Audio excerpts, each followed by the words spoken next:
How are we doing, everybody? Welcome back to the Sean Atwood channel. I'm Ron Swanson, and I'm here with Eric Immesberger, retired ATF. We're going to delve into the career, the story, and all of it. But before we do that, Eric, thank you so much for being here and giving up your time. Let us just know a little bit about you before we dive in, if you can.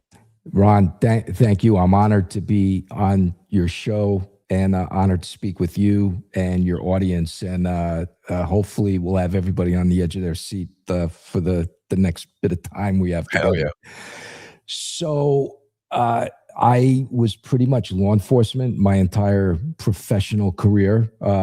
Started out as a uniformed police officer, became a detective, jumped into the feds with ATF, did a full career there.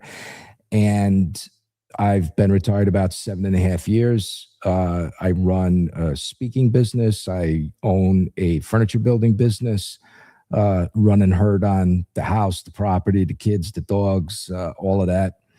I can't believe just how lucky a life that I've had to have had the opportunity to do a job that I literally would have done for free if I didn't have bills. And the reason is I believed in the mission. I couldn't believe my good fortune that at every level that I had the opportunity to work at, that the mission was so satisfying and important. It was a pleasure. I couldn't wait to get to work every day is really the way I looked at it. And I worked with similar minded people throughout my career. And it was a lot of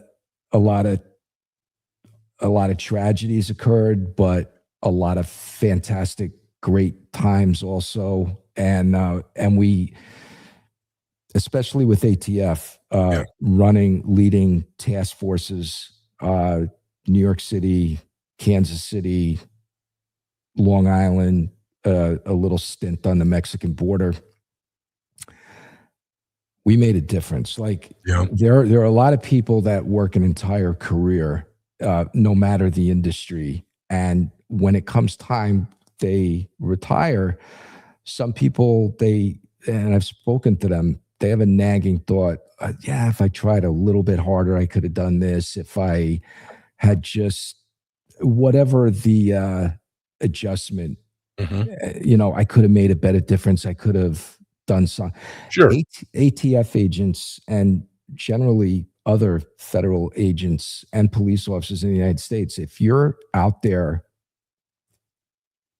doing the job, full-throated doing the job for all the right reasons, when you retire, you don't have to ask yourself that question, did I make a difference? You know that you made a difference. And the targets that we went after, especially in ATF, we concentrated on only the most violent people. Okay. If we had 100 legitimate targets that we could have went after for whatever they were doing, but these 5 are the absolute worst of the worst, that's the 5 that get our attention, our full attention. And you train, you do everything to shape the battlefield for success, but 99% of the time things go your way. You get the peaceful surrender, which is always the goal. But the bad guy always gets a vote. The bad guy will always determine which way the situation is ultimately going to go. And we present an overwhelming force. And the hope is that, well, unless they decide that today's the day that they want to die, they put their hands up to get on the ground, and that's the end of it. And in my career, I've run into several people from both of those camps, and I mean, Eric, it sounds. I mean, for you, it's completely real, right? So forgive me if I sound like My experience with this is the movies and television. Okay, so you're living that entire life. And can we go back to where it all began for you? It was with the police force, right? And It began by being a uniformed police officer yeah, just north of New York City, let's and go I did through it. let's go through your police career. Like, how Yeah. was that? How was that for you? Like day one, fresh your uniform on. What was that like? It was good. It was back in the mid 1980s. The Yep. respect for the police in general was very high. Almost everywhere you went, everybody you dealt with, there was this instant modicum of respect that just the uniform presence you would get from the public. That certainly changed as the years went on. But I was a uniform guy for less than a year and a half. And talk about the twists and turns that a career has. I had received an associate's degree, 2-year degree from a local community college where my family lived in New York. And I was continuing it at a full-time college, John Jay College of Criminal Justice in Manhattan, New York City. And I was a cop in the day, and I was driving down to New York City 4 nights a week, taking night classes and just trying to get that degree. But there came to be a moment, if I don't get this degree, I'm never going to get this degree. And I knew long-range plans and any job as a federal agent, you needed a bachelor's degree minimum just to knock on a door. And many of the detectives that I knew, they all had the 4-year degree. So I made a decision that I was gonna finish that degree. I took a year that I didn't sleep, still kept my finger in the profession, got the bachelor's degree. And ironically, because it's New York City, literally it always seems like the center of the world. Somebody living in London would, have that same view of, I'm the middle of everything in England. It's busy, yeah, it's a different world. And I did an internship, unpaid position as an investigator in what was called the New York City Department of Investigation. And that was to combat corruption in city government, New York City. It was just rampant. So I liked it. It was a worthy mission. It was an exciting time to be in that department because there had been some massive public scandals. And in New York City, it boils down to, if you talk to the gangsters, they go, there's 2 ways to solve every problem: money or violence. And money is like the ultimate lubricant. So the New York City Department of Investigation literally had an open checkbook. What do you need? What do you need to buy? What training? Literally. Wow. When I say a bottomless budget, it felt like it.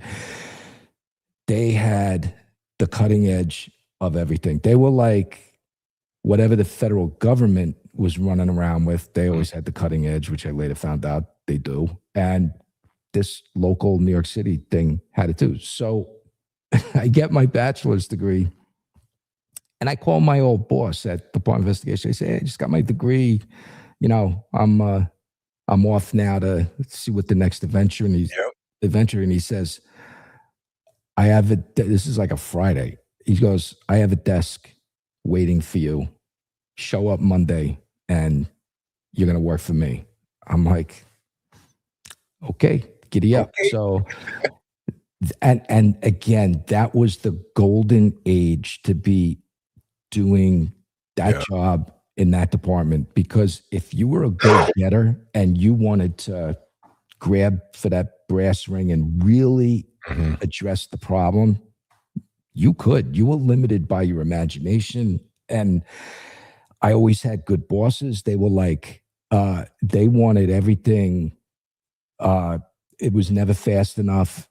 it was never big enough. It was like they let the dogs run. There were no choke chains on us as far as what we wanted to accomplish. And I rapidly got promoted. In less than 4 years, I was the number 2 guy in my little unit and got a chance to do a lot of undercover work, posing as a corrupt city employee. It wasn't the kind of dangerous undercover work that later I would see in ATF, but it gave me a taste of taking on a role that you are not and being able to deal with a bad guy. And, as we always say, I'm not trying to convince you who I am. I'm just going to make you doubt yourself. Yeah. And I got paid off a lot. It got to the point where, to avoid the entrapment issue, so that's kind of a thing in the United States, like you don't want to entice somebody to commit a crime they normally would not commit, except for they're dealing with you. So to avoid that, I would say to all these bad guys when they wanted to pay me off, and they would ask, how much do you want to do this? How much do you want to do that? I would say, just give me what you usually give. Oh, okay. And out came the roll of money, and they would, oh yeah, what I usually pay.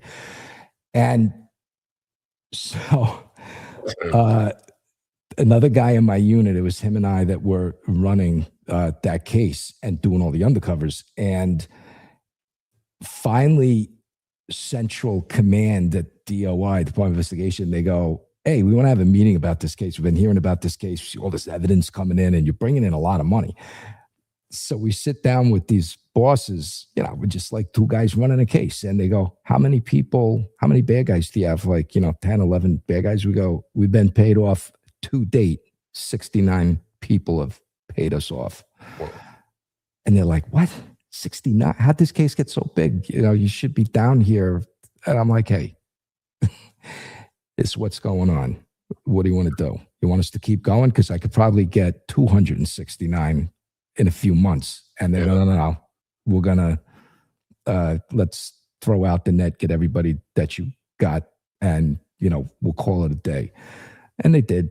But again, I knew that was not going to be, I was not going to work there for the next 30 years. And Ron, that New York City Department of Investigation was the breeding ground for cops, federal agents, prosecutor, detectives.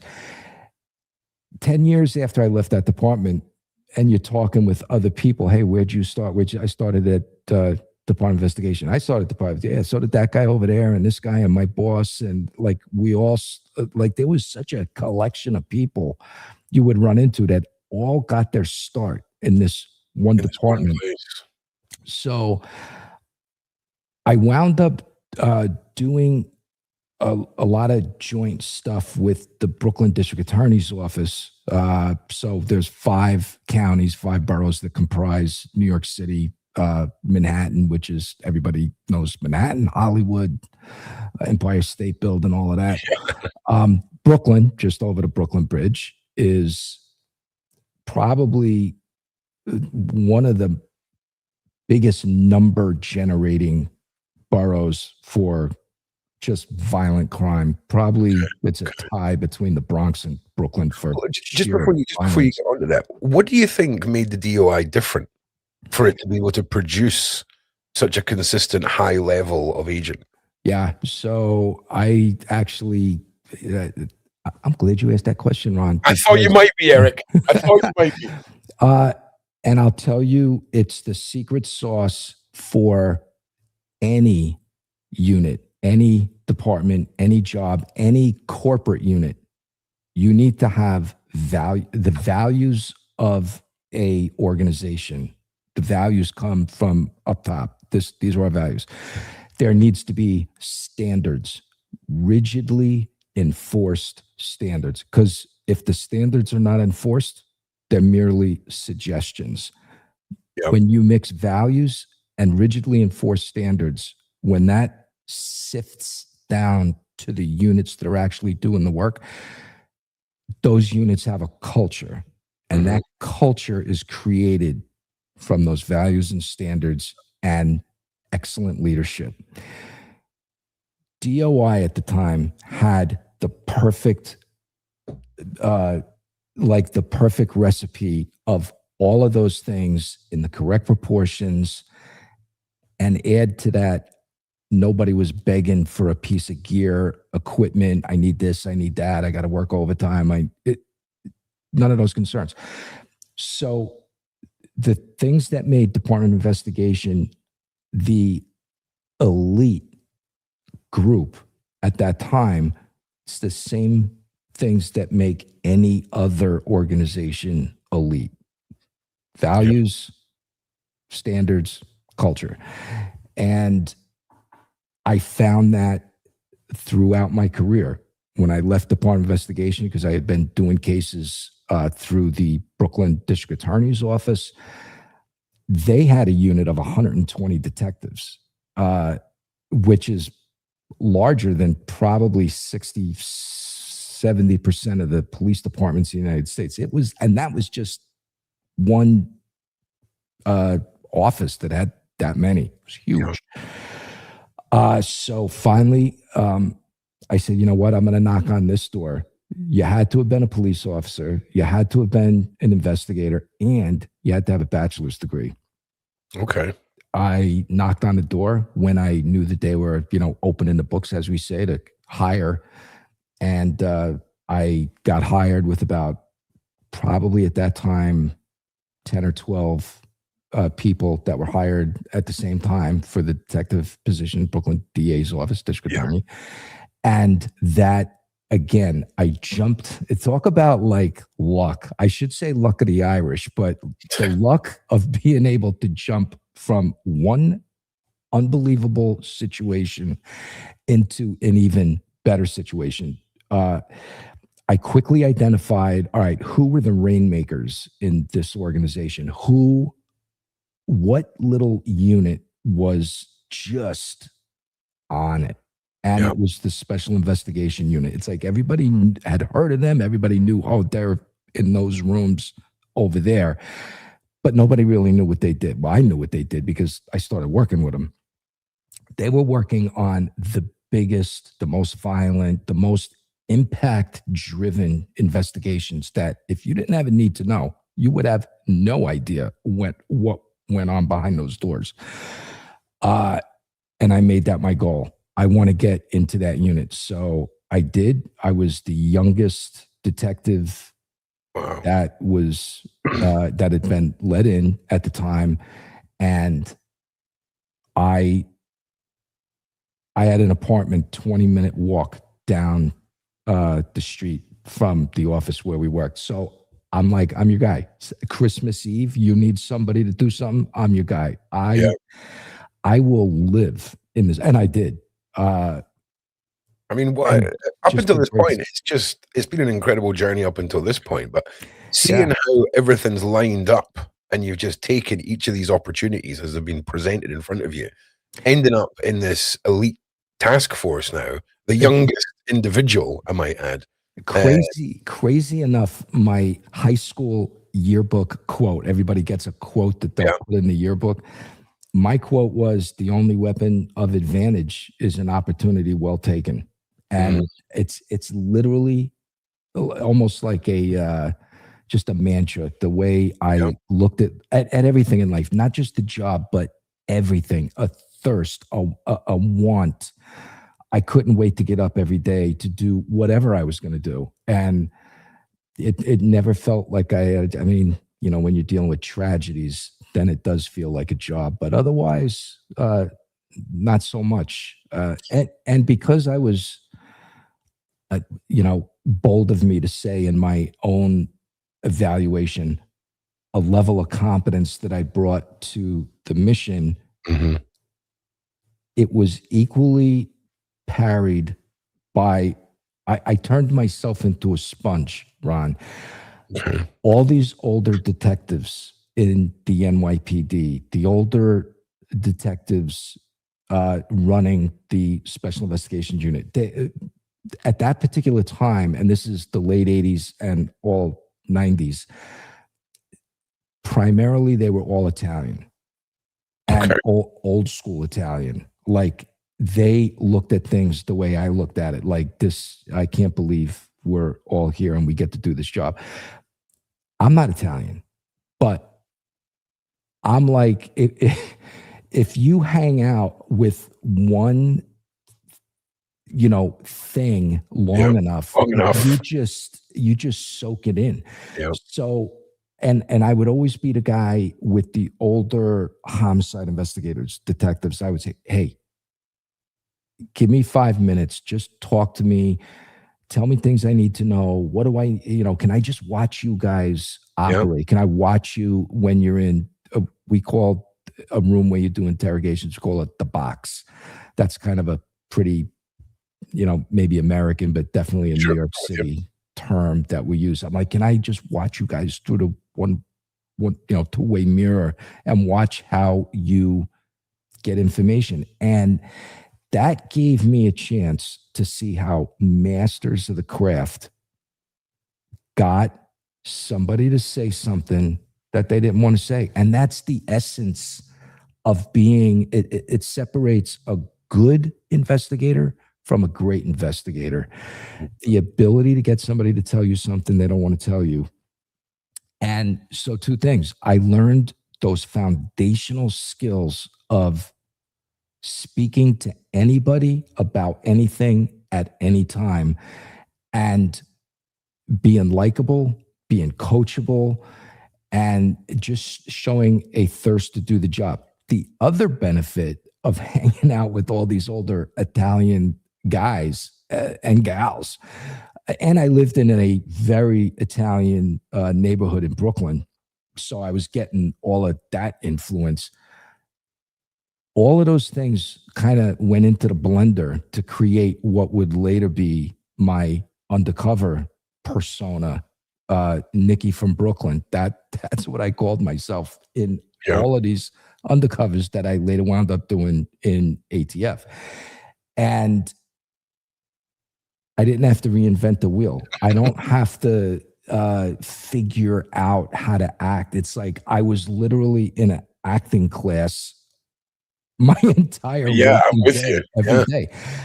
Not only the older Italian guys and gals that I worked with, but older, organized crime Italian guys that sometimes, we would do cases on.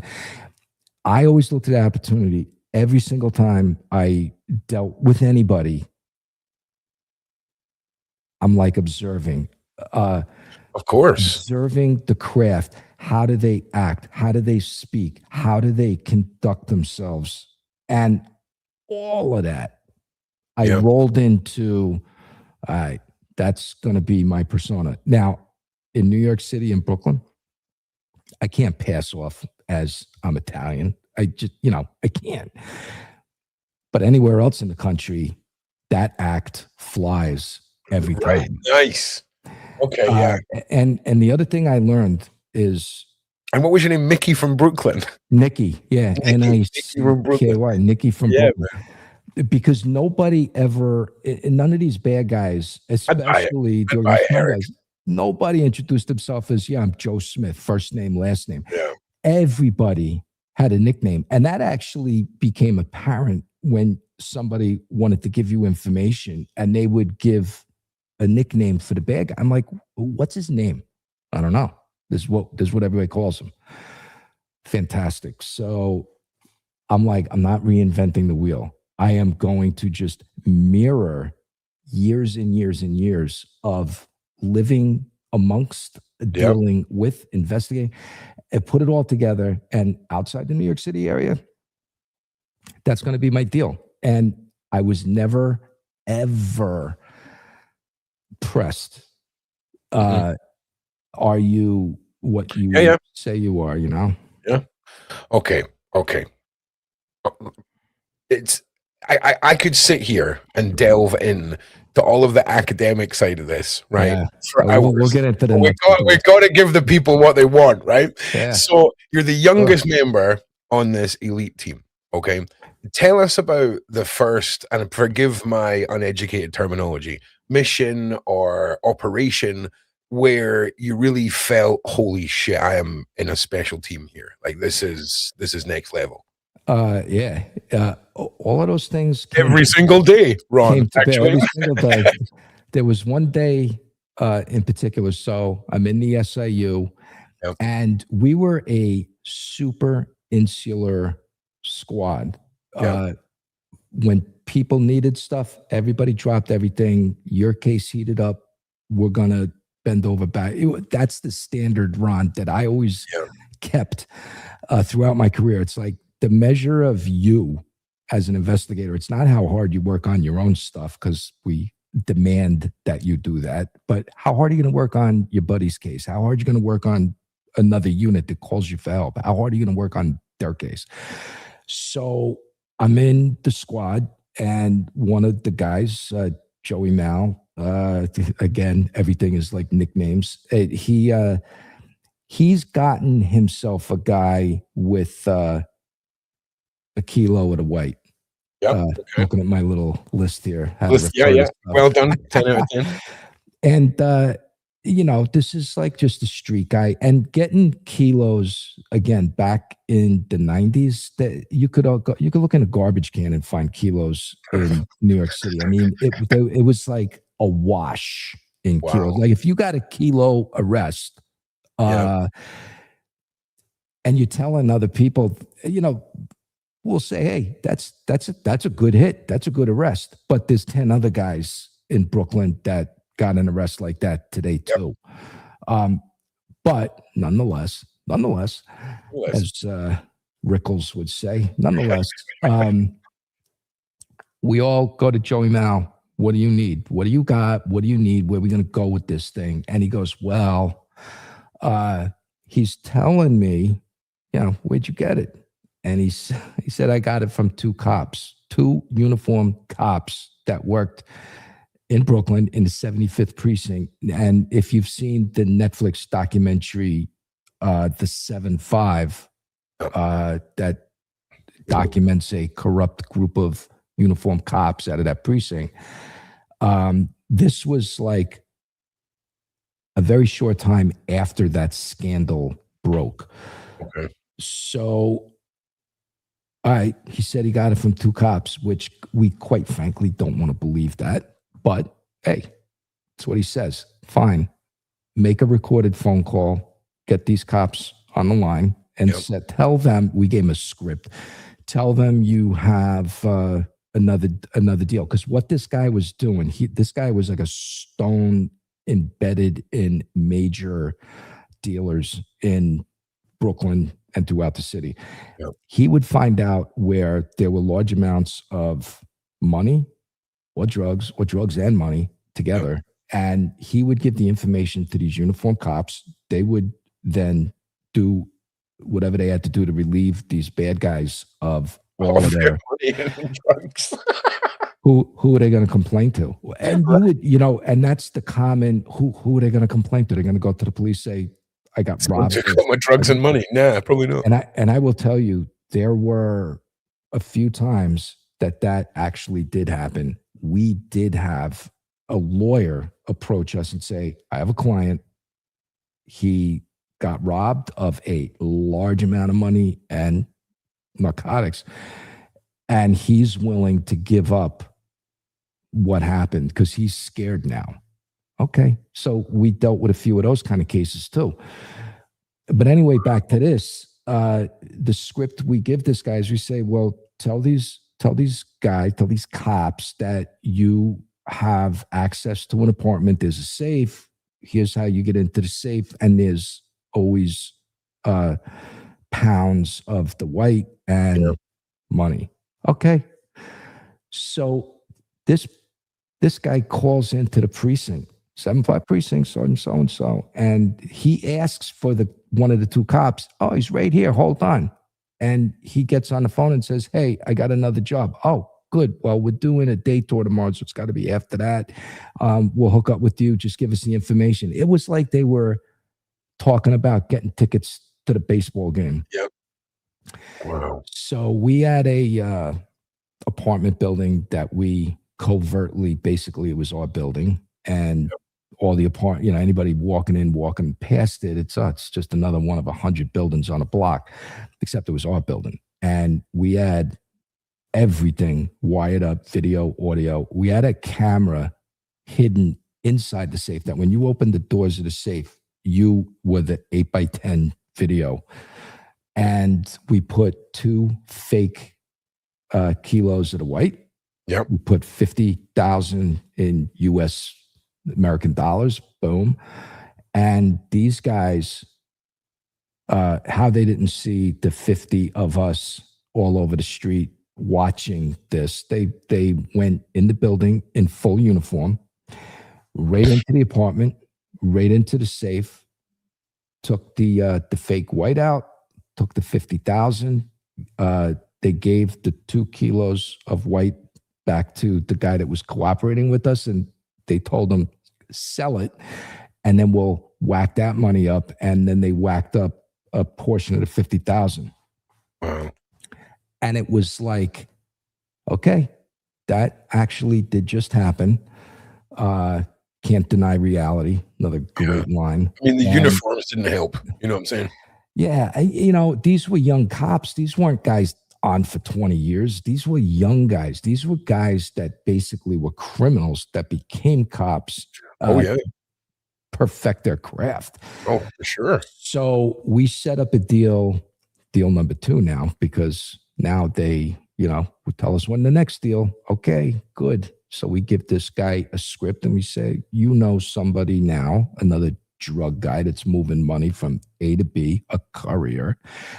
And he's going to have several $100,000 in cash in the car, do a car stop, take the cash, we'll split it up. So basically, these guys agree to do that.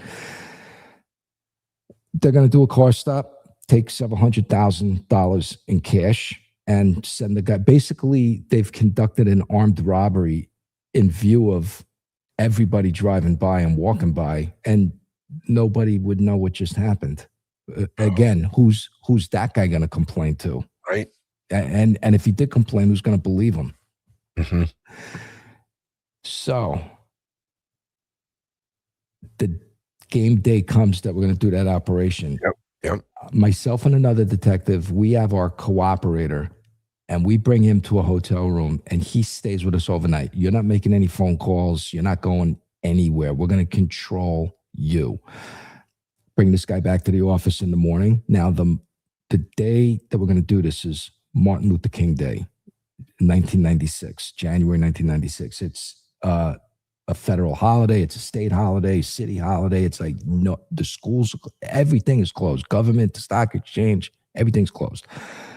So we bring this guy into the office from the hotel, and okay, we're going to get ready to go do this operation now. And these 2 cops are going to be arrested when they do this, because they're going to be dealing with our vehicle, our money, our undercover, and it's going to be a bad day for them. So we were going to use a BMW undercover car. So I just happened to raise my hand to the boss. I said, hey, I'll go get the car. I'll prep it. I'll get it ready. And then we can go out and do this operation. We already briefed it up. Good. I go out the front doors of the building. This is a huge governmental building in downtown Brooklyn. And there's 2 guys. Well, there's one guy that I see, and he's waving a ticket. Now, I've got the NYPD, the portable radio in my hand. Nobody has a radio that looks like that. So whether you're in uniform or plain clothes, people see that radio and say, oh, yeah, that's a cop, that's a detective, whatever. I come out and there's a guy waving a ticket. He said, where do I pay this? He's a black guy. I'm like, it's Martin Luther King Day, bro. Yep. Everything is closed today, but tomorrow you can go. And I point like, all right, that's where you want to go. Yep. And I never saw the second guy came up behind me, just hit me the hardest I've ever been Oh in my shit. life. Nose, under my eye, and that was as good as it got for me. Like, now I never saw the original. I never saw what happened next. This is from a witness. They said, all right, when guy number 2 hits you, you go down. The original guy pulls out a gun, but then you're yelling, "I'm a cop! Get on the ground!" Guy with the gun runs. He's still running, Ron. he was never found that day. But these are two random guys. This is a random crime. You know, because that seems really bizarre. We'll never know. We'll never know. We'll never know, because the guy that hit me, now I'm trying to get this guy under control. We're fighting, and everywhere I go, there's just a blood trail everywhere, and it's all my blood. Yeah. I am not winning. Yeah, you're not having a good day. Okay. I'm having a good day. So finally, it gets to the point where I'm like, I'm gonna go unconscious. So I drew my gun, and I was also the firearm instructor for my unit. We had just gotten the Glock 9mm, which was like, we're on the moon now. We have Glock. We've been using revolvers for the last 150 years, but now we got these Glocks. It was like giving us ray guns. That's how we looked at it. And I just ordered this. I'm like, get on the ground. And he just comes at me like he's going to tackle me. Hands go into his waistband. I shoot him twice up a chest. They go out his lower back. He goes down. I go down. And now people have heard the shooting, and the entire world responds, as we say. So there's like now a few hundred cops there in a few minutes. And the guy I shot wound up living, which I'm fine with. I don't have to live with that. I actually took a human life that day. For sure. Sure.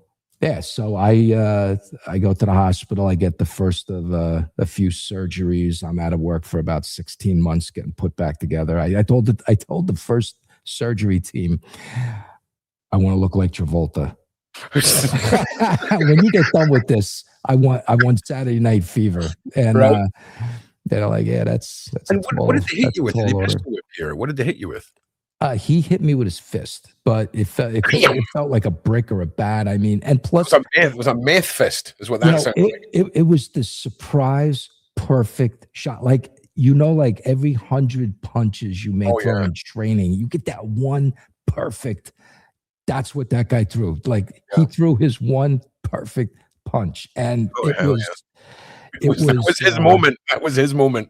It was his moment, and we never like to, be on the losing end of a battle, but I was. And I mean, if it's one thing, I mean, if you can't see it coming, right? Yeah, there's not really much you can do, bro. You know what I'm saying? It's the equivalent of a bus just derailing onto the pavement and hitting you in the back. You know what I'm saying? So that led to being out of work just under a year and a half. And they actually were going to offer me medical retirement, which monetarily is a pretty good deal. You get 3/4 of your salary tax-free for the rest of your life and free medical care. Oh, damn. But that's tempting, right? Wait, hang on a second. Wait, he punched you once and you were off work for a year and a half. Well, it was that was the first punch, and then there were more. And kicks and, I missed that part. Okay, that makes more sense. Okay, so you got knocked to the ground and then you were beaten. Okay, that makes way more sense, because when you were saying like he hit you with his fist, I was like, oh my god, like the little punch.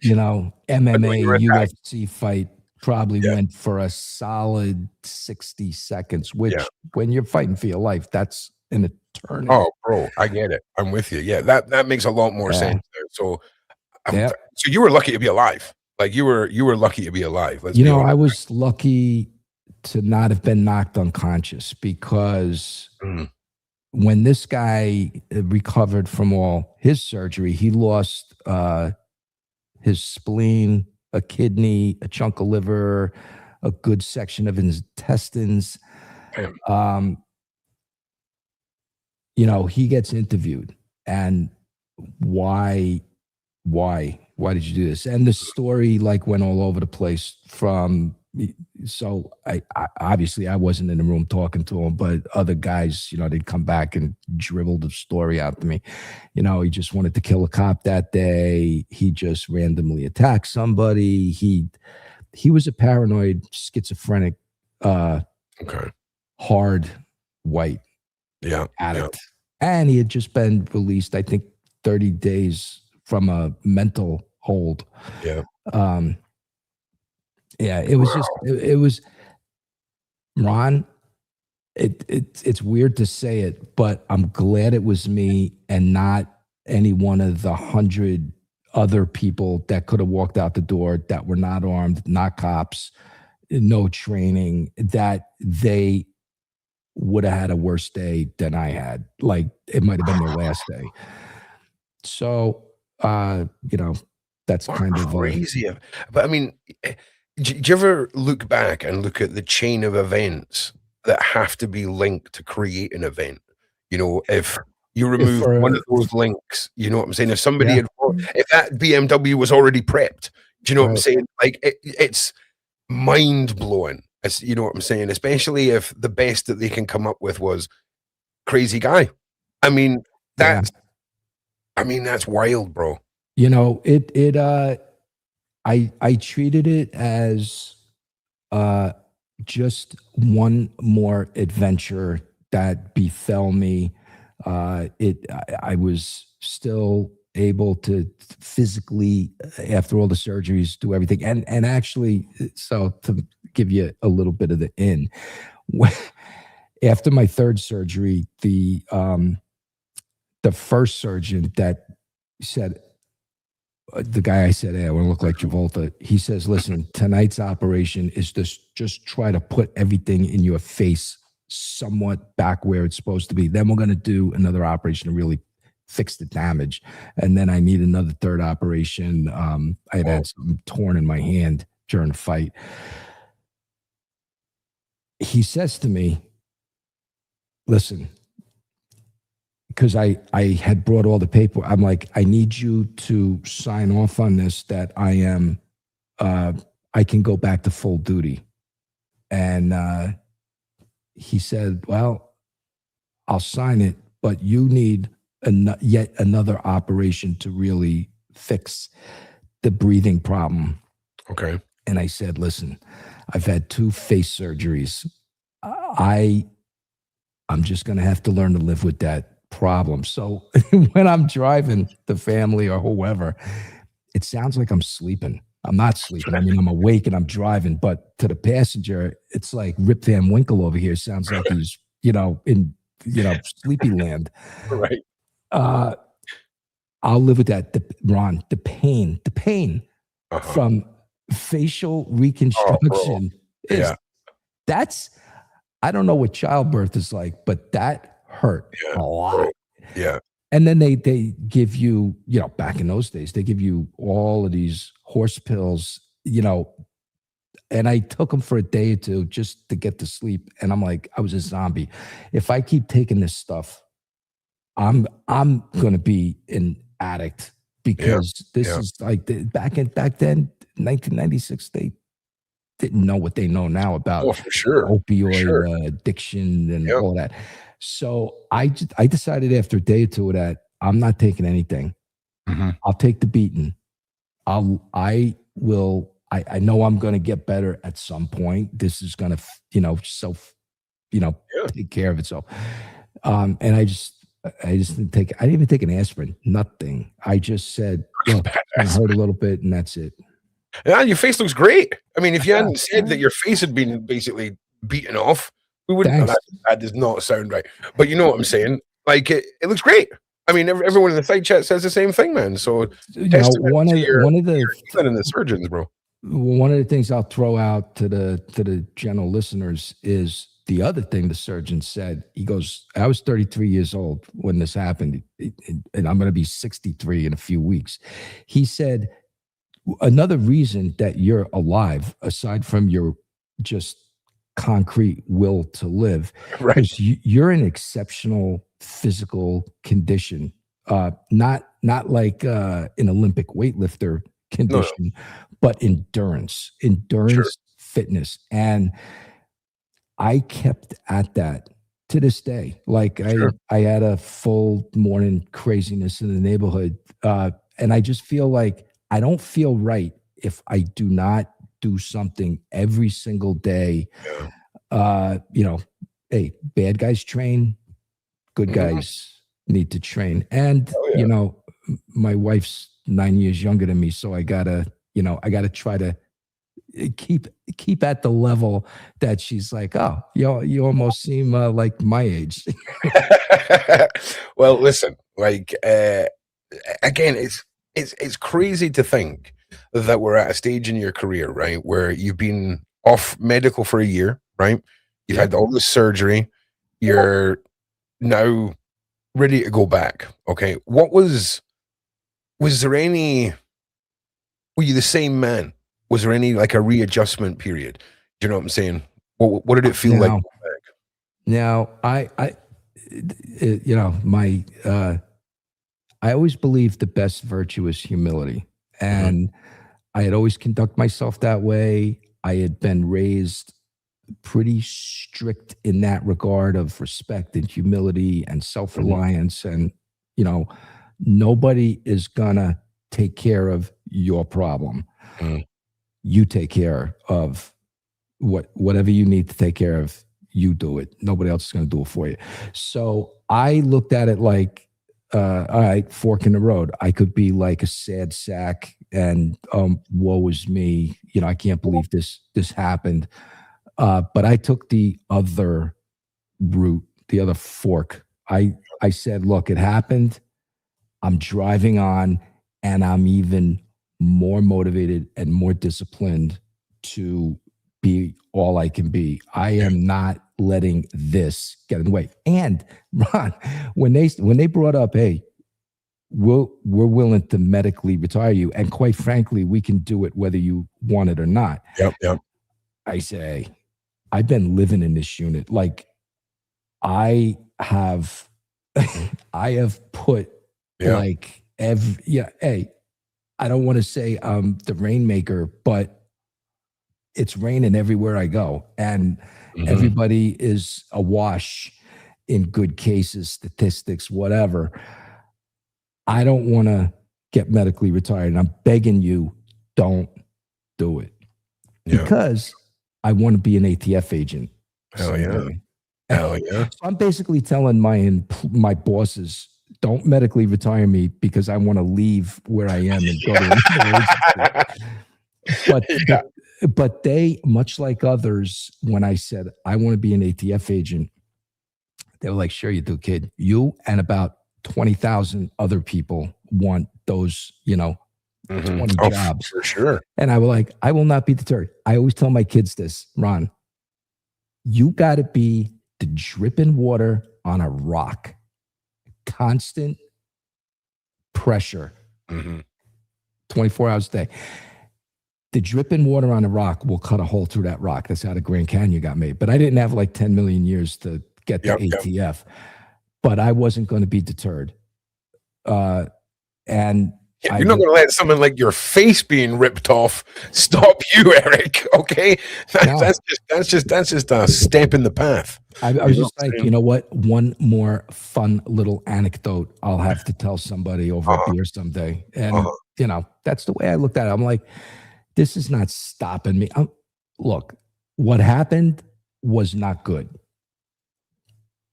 but there's a lot of people that went through a lot worse, a Yeah, lot oh, for worse. sure, And for sure. I always looked at it in that range. But Eric, There, there's a lot of people that would have taken that medical retirement as well, yeah, okay? From the other side, bro. Do you know what I'm you saying? know, there were from your country, my country, on D-Day, saving the world. Hey, they didn't have medical retirement waiting for them. They didn't have anything. They were No. like, I always compare myself to the World War II mentality that an entire generation in all of the allies sacrificed heartily. Heartily. And I over my desk, I kept a picture of a U.S. Army vet missing his legs, sitting in a wheelchair, Vietnam veteran, and he's got a smile on his face. And I said, everything I do is for this guy. He didn't lose those legs, so you, bad guys, can destroy this country from the inside out. There's my motivation, thumbtack to the wall, and I look at that guy every day, and I'm like, no, he didn't sacrifice for you people to be doing the craziness that you're doing. There's some good people that are going to raise their hand and say, no. And are we going to stop everybody? That's another line people would say, you can't get everybody. Yeah, but I got you. Yeah. And I'll be getting your friend tomorrow. So I never let adversity get in the way of anything ever. Yeah. I will find a way through it, around it. I will solve that problem. And that's what I tell how I raised my kids. Work the problem, solve the problem. I raised good, productive, citizen, respectful kids, but I also raised savages. Yep. I call my high school daughter, she's my little heartbreaker and life taker. Like I don't worry about her when she's going to start dating. I'm worried about the guy. Like she will eviscerate somebody just with her logic and voice. And that's awesome. And she's absolutely not afraid to throw the hands too. My middle guy is a jiu-jitsu champion, high school wrestler, track athlete, cross country, all of it. That kid, he's going to go into his last year of high school. That kid can mechanically destroy about anybody that decides they want to do the bad thing to him. Yeah. He's a mechanic. Now, I never want to tell him, yeah, you're tougher than dad. Yeah. It's pretty damn close. It's in there. Hell yeah. I don't think you can take dad quite yet, because I'm going to fight filthy Brooklyn style. Filthy Brooklyn style, yeah. But I know that in the first 2 seconds, if I don't escape the grapple, it's over. It's over. And he literally every day, Ron, will randomly attack me. And when he gets any one of his 20 chokes on, it's done. It's done. It's a wrap. And I remember the very first time he did it. I'm sitting in a chair at the dining room table, and what is happening? Me, throws the rear naked choke on me. Oh yeah. I realize in half a second you're done. This is not going good. I'm physically, I could lift more. I lifted him off the ground. Yeah. And I'm looking for a fork on the table. Hell yeah. You stab him in the leg. I'm like, what is wrong with you? I'm like, I can't breathe. And I know this is going to end in like 2 seconds. I know there's a window behind him. I could back us through the window. Maybe he'll stop. Finally, my wife says, what's wrong with you? Let go of your father. And he goes, and finally now the choke's off me. I can breathe and I can speak. And I'm like, what the hell is wrong with you? Were you going to choke me unconscious? This is what this kid says to me. He goes, Dad, you didn't tap. Well, I mean, fair enough. I mean, you didn't tap. I mean, I get it. You're thinking, put him through a window. He's like, oh, my dad's going to tap any minute now. Fantastic. But my oldest guy is in his 8th year in the military, and he is an absolute savage in his own right. So respectful, great citizens, all of them. Mm-hmm. But God help the person that decides they want to do harm. Yeah. It's like, hey, I raised respectful savages. That's the best way to put it. Yeah, it's a great balance, though. And unfortunately, I've got a sailor mouth from my Brooklyn days. And when I'm talking to my squad on the cell phone and, I'm running around the living room trying to do 3 things at once, I don't realize that my little daughter was like watching TV. Mm-hmm. Finally, to the point where I had to look at her and say, hey, only daddy talks like that. Yeah. Well, only daddy and now her. Yeah. And the rest of the kids too. I'm like, that's on me. I take full responsibility for the absolute filthy sailor mouths on all of them. Hey, I'm from Scotland, man. I hear you. Don't worry. Don't you? It's a term. It's a sign of endearment here if there's at least 4 or 5 swear words and how we greet you. You could be talking about any block in Brooklyn or any squad room, actually, for that matter. But the opportunity comes up. ATF hadn't hired in a few years. They opened up the books. And I was working with them a lot when I was a detective in Brooklyn. So they all say, hey, we're going to hire. We're going to hire. We're going to have the biggest hiring ATF has ever had. We're going to put on like 150 people, several classes, back to back to back.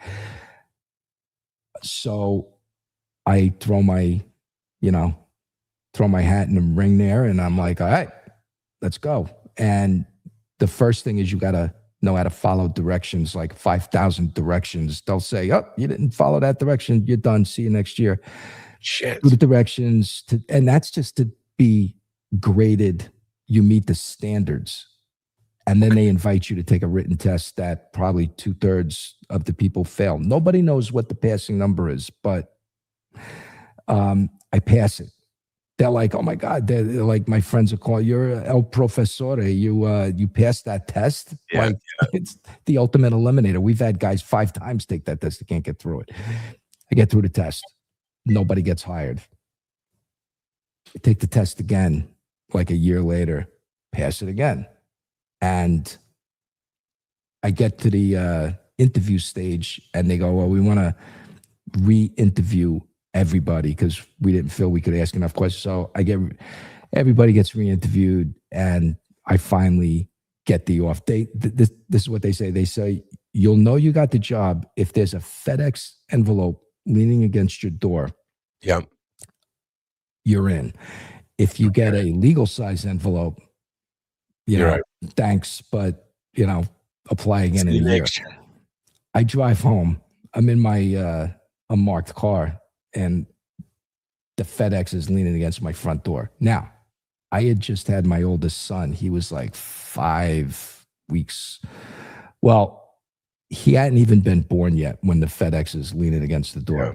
And I am going through the house. I'm like looking for suitcases and, my wife's like, you're not taking it. She never thought my first wife, she never thought I was going to get that job offer. Yep. But I got it. And then we have our son. So when you seen that envelope, right? Like because 1 second ago you hadn't seen it. You were just Eric, right? Yeah. And then it was there. That must have been like the Marvel Universe intro with just everything just into place. I was like, you're 10 years old and you come down the stairs Christmas morning and there's like everything presents everywhere. Bro. That is what it was like for me. And my wife at the time, she's like, you're not taking that job. You're about to have a kid and the whole thing. And I'm like, I'm out of here. I open up the FedEx. So in those days, in the offer letter, they said, here's where your offer is going to be. And if you don't agree to go there, don't take the job because if you take the job, that's where you're going. So the job was for Kansas City. And I was like, in my interview, they said, where would you be happy with me in the sign? And this was this quote, Ron. Yep. I will take the lowest offered money position in Guam. and we have 2 enforcement groups in Guam, believe it or not. Oh, damn. Yeah. So I'm like, I just want to be an ATF agent. I want to be part of the team. I want to do the job. I don't care where I get assigned because wherever you want to assign me, I'm going. So when I saw Kansas City, I'm like, oh, it's not Guam. It's And not, it's not Guam. at least it's not Los Angeles. I'm like still halfway, you know, I'm in the middle of the country. I can get back to New York. And every New Yorker that gets the job, ATF, whatever, federal agency, they get shipped out. But like a moth to the flame, anybody from New York wants to get back to New York. But once I saw like the epiphany of real America and a super low cost of living, I was like, it's pretty good out here. But still, I went back to New York. So my son is born. He's 5 weeks old when I ship out to Kansas City. And I'm like, I'll try to get back to New York. And that was like almost 3 years later before I could get back. And, you know, by the time I get back, it was kind of a wrap. Like, everybody, you know, my wife, they got their own way of doing everything, and you're not part of that circle anymore. So that didn't last. And, but I tell you, and it sounds harsh, but I really did put the job first. And I know that sounds horrible. When I was home, I was home. When I was with my kids, my son at that time, like it was intentional, 110% attention. Like when I'm with you, I'm with you. But when the bell rings, you know, I'm going. And in ATF, there was one phone call I get from headquarters, and they're like, "Hey, this is after I was running a task force, like my third task force at that time." And they go, "Hey, we're running a home invasion task force on the Mexican border in Southern California. We want you to be one of two bosses leading that task force." And I'm like, oh, I'm in. It's a 120 day detail, 4 months. You work. There's no days off. It's 120 days of crushing the bad man and a few bad girls. Wow. And then my buddy says, "All right, you're it." I said, "Oh, let me just call now that this is my current wife that we're going to have our 20 years this year." Yep. Congratulations. Thank you. Yeah. I always say the sun like rises and sets on her. Every morning I bring the coffee in and I go, "Thank you for saying yes." She's like, "Thanks for asking." That's awesome, bro. But I go to my buddy. I'm like, I got to call my wife. And he goes, yeah, call your wife. But I need to know in 20 minutes. And I'm like, well, the answer is yes. Unless I get some like massive pushback. And we, you know, it's like I can't get away from it. We had not just had, but he was an under 2-year-old son. So now I've got son number one. Now I've got another son. So my wife struck a deal. I had been remodeling the bathroom. She goes, "The last bolt is done in that bathroom before you leave." Literally, I installed the toilet, got in the car, and started driving to California. Yeah. And, you know, just absolute an adventure on steroids doing that. And it was, Ron, I've had a charmed life. I really never had a job in my life. I got to create like just doing what you love every day. Yeah. Yeah. And so in ATF, so before I became a supervisor, group supervisor, they call it, the best thing that you can be called in ATF or any other federal agency, like the term of endearment, like if somebody refers to you as a street agent, like that's like, that is really the essence of any federal agency. It's the guy, the gal in the street, making the magic happen, crushing the organizations and stopping dead in its tracks, you know, these murderous crews. So, you know, being a street agent was awesome. And I didn't really do it for that long. I got hired in 98, and by 04, I was running the task force in New York City, NYPD, New York State Police, and ATF. But, you know, I had 14 years of local law enforcement, in the back pocket. So it wasn't like I was like, look at this kid's been here 2 minutes and already he's running this. But in that 4 years, I got to do a bunch of check boxes of what I had set as goals. Sure. I wanted to do undercover work on the federal level as an ATF agent, going after legitimately really dangerous, bad people. And I got to do that. I had always had an affinity for tactical work. I wanted to go through selection and try to be a member of the ATF Special Response Team, which is the ATF, just killer, elite, pipe hitter SWAT team. I made it through selection first time around, made it through the basic school training, and I was minted as one of those guys.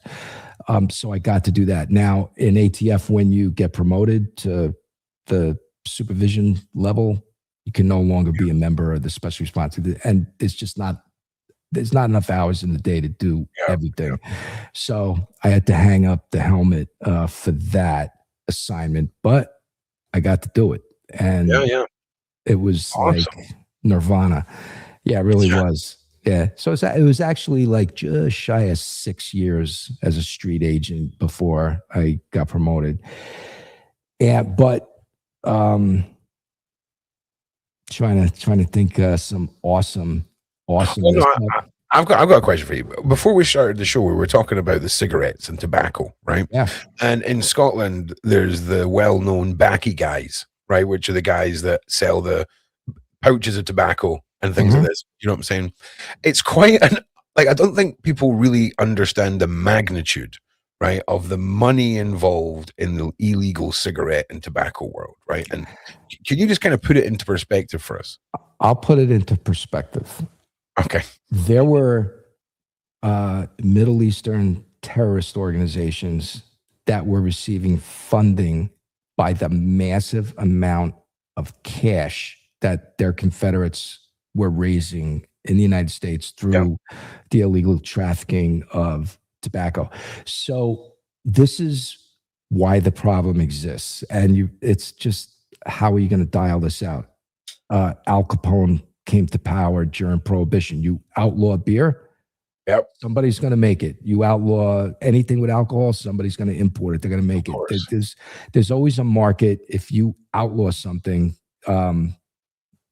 people are going to fill that void. So with cigarettes, not an illegal product, however, every state taxes cigarettes. So to give you the range, your listeners will appreciate it. The tax on a pack of cigarettes, say in South Carolina or Virginia, may be 2 or 5 cents a pack.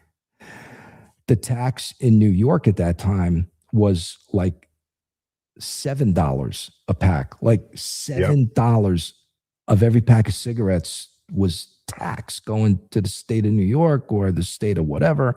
Federal tax, which I believe was 2 cents a pack, that was paid by the manufacturer. 2 cents a pack. That was paid by the manufacturer to the federal government. So the federal government got paid off before the truck pulled out of R.J. Reynolds manufacturing. Yeah. Bro, you get 5 packs of smokes here for $100.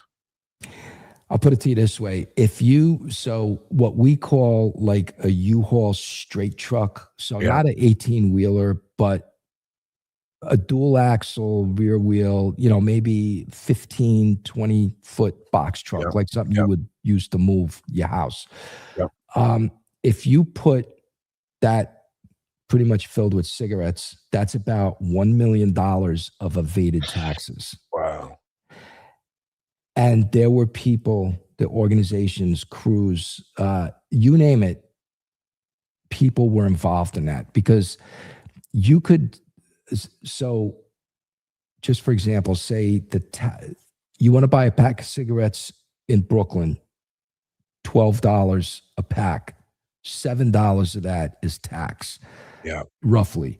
So I got my buddy coming with this truck full of cigarettes, and I'm going to put the counterfeit tax stamp on it.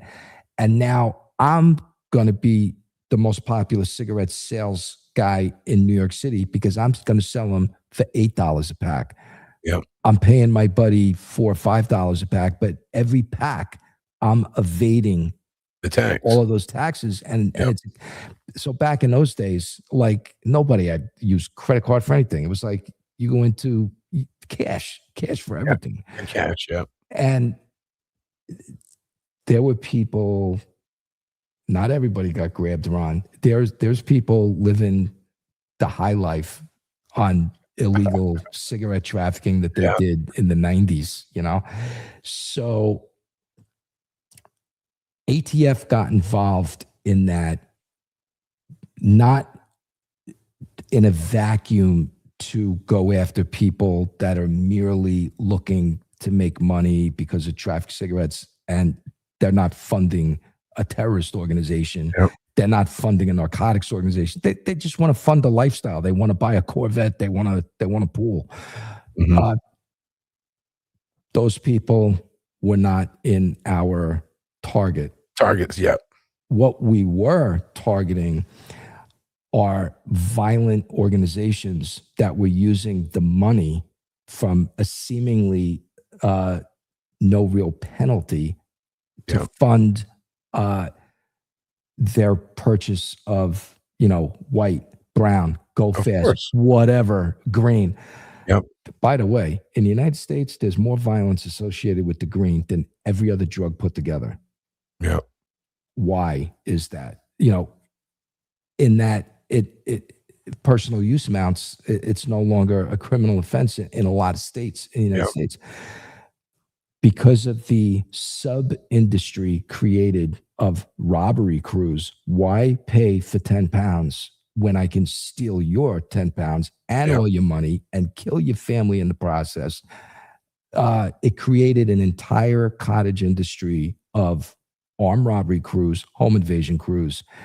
And when I went to the Mexican border, those are the groups that we were targeting. They were just mega violent, no value for human life whatsoever. But with the cigarettes, I'll give you a real quick example.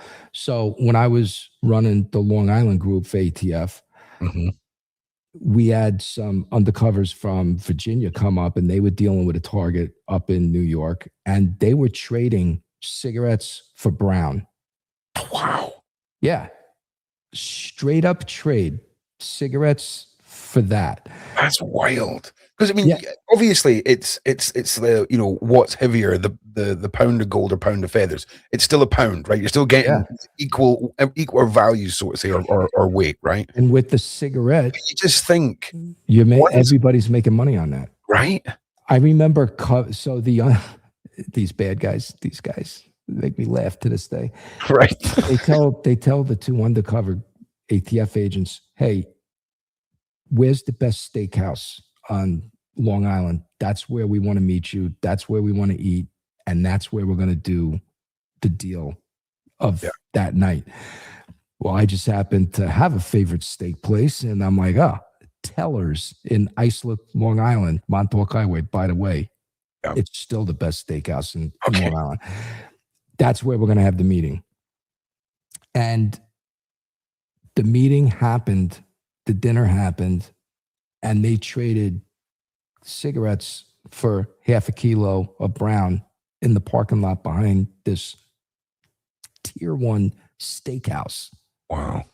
Yeah. And, who would believe that? The price of brown, fluctuated through the years, but it was over 100,000, for 2.2 pounds of that. So, and just because it was a trade of cigarettes instead of cash, the bad guys, these were absolute killers. These were bad, violent people. And of course, they believed our guys were, like-minded individuals, but it was just crazy. And so the federal criminal process doesn't even get the Fed's attention until it's in excess of 10,000 cigarettes. So you got to be trafficking in excess, which if what's called a master case, which would be a little over 10,000. That's how many cigarettes are in these master cases. Okay. And I would get calls all the time from NYPD guys. Hey, we just stopped a van and it's loaded up with cigarettes. I'm like, don't tell me anymore. Let me guess. They're all in black plastic garbage bags, and there's two Chinese guys in the front of the van. They're like, were you there? I'm like, yeah, I wasn't there, but it's like the other 50 phone calls that we got. Yeah. And these, it wasn't just Chinese. I mean, it was just anybody that wanted to take a little bit of a chance, because nobody was going to go to jail for 20 years for cigarettes at all. But if you want to take a chance, there was money to be made relatively without danger. And I think that's the mind-blowing part, right? Because cigarettes being legal, all the other substances not being legal, I think the average person would just think how irrelevant something like cigarettes would be to a cartel. It would be very hard to get us excited about doing a cigarette case, because like, what are we doing? This is a tax evasion issue. Yeah. Except for the fact the people that we targeted were violent organizations that just happened to latch on to a good thing. Yeah. But they were major bad guys, whether they were dealing with cigarettes or white or whatever, they were still bad guys. And they were all armed. Sure. They were all using the firearm in furtherance of their illegal. Once you get to the organized cartel level of cigarettes and involvement, it's a whole different world. I mean, it really, really is, because, like I say, in Scotland, we've got the guys that go out to the oil rigs, like some guy called Jimmy, who knows another guy called Jimmy on an oil rig, gets some cheap tobacco, comes back here. That was what it was always like growing up. You know what I'm saying? It was always some dude's granddad or something that got the cheap tobacco in Scotland, in your area. Yeah. But there was never any sense of cartel to it. It was always like the local scallywag that would be doing it, right? But when you think about it on that scale, and you realize the global funding of terrorism involved in it all, you can understand why there's such a serious focus on it. Yeah, to put it in perspective, so when I was a street agent, when I led these task forces, the order of the day never changed. In other words, the rigid standard. You will not start an investigation unless you can show that your targets are committing violence.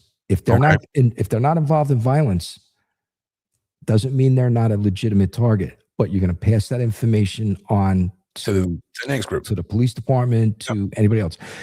We only have 2,200 agents worldwide, and that number has never changed. We became a bureau in 1972. It was the same number in 1972. Wow. It was the same number in 1998 when I was hired, and it's about the same number today.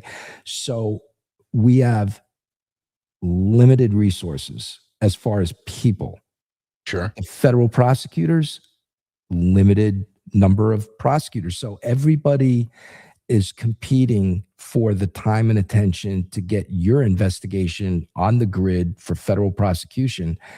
And I remember an old boss that put it in terms nobody could misunderstand. He goes, if you drive an 18-wheeler full of white at top to bottom into the parking lot and say, look what I just got. Yeah. If there is not a violent component to the people you got, I almost want to tell you to give it back, because if there's no violence, we're not working it, period. And that put it into perspective. So that if all the criminals just started treating each other with the utmost of respect, right? Yeah. And a lot of times when you're in a bar and, the natural conversation with normal people is, oh, where do you work? Where do you work? Where do you work? Yeah. And you say, ATF agent, you get that blank look like, what's that? from normal people. But when you ask anybody in the violent arena, they know who ATF is, all of them. And ATF, the best way to put ATF is the last of the federal in-your-face street cops. Like, how do we show up to work? It's like jeans, sneakers, T-shirts, flip-flops.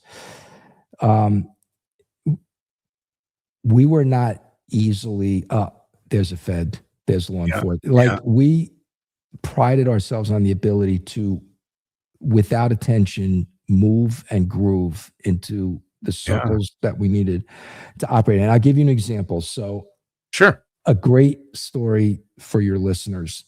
Okay. This is right after I get out of the ATF Academy. So now I'm back in Kansas City, and I have nothing to do but ATF 24 hours a day. So what's the first thing I do? I make friends with local hard-charging Kansas City police detectives in the robbery unit, the drug unit. And I'm like, those are the rainmakers. They've got the information. I've got resources. They got information. Let's get together. We're going to work together. And, we're going to walk down we're not going to run down the hill. We're going to walk down the hill, and we're going to get everybody that we can get. And we did. So this percolates to a guy gets grabbed by the locals, and a relatively small crime, but in this guy's mind, it's a big deal. Sure. And he's like, well, and he pulls out this little nugget of information to the cops. He says, well, I got a buddy that's trying to find somebody to kill his estranged wife. Well, we're interested in that. So now, Ron, to bring you back to our earlier conversation, from Brooklyn, and I'm, basically have created this stage actor Italian guy, straight out of the streets of Brooklyn, like you from Brooklyn. Yep. They go, that new kid, he's going to be the hitman. We're going to plug him in as the undercover for this thing, because this guy, anybody out here is going to take one look. It's like literally, if you could imagine, I've lost it a little bit being out here in the Midwest, but I sounded like Joe Pesci, my cousin Vinny, out of the movie.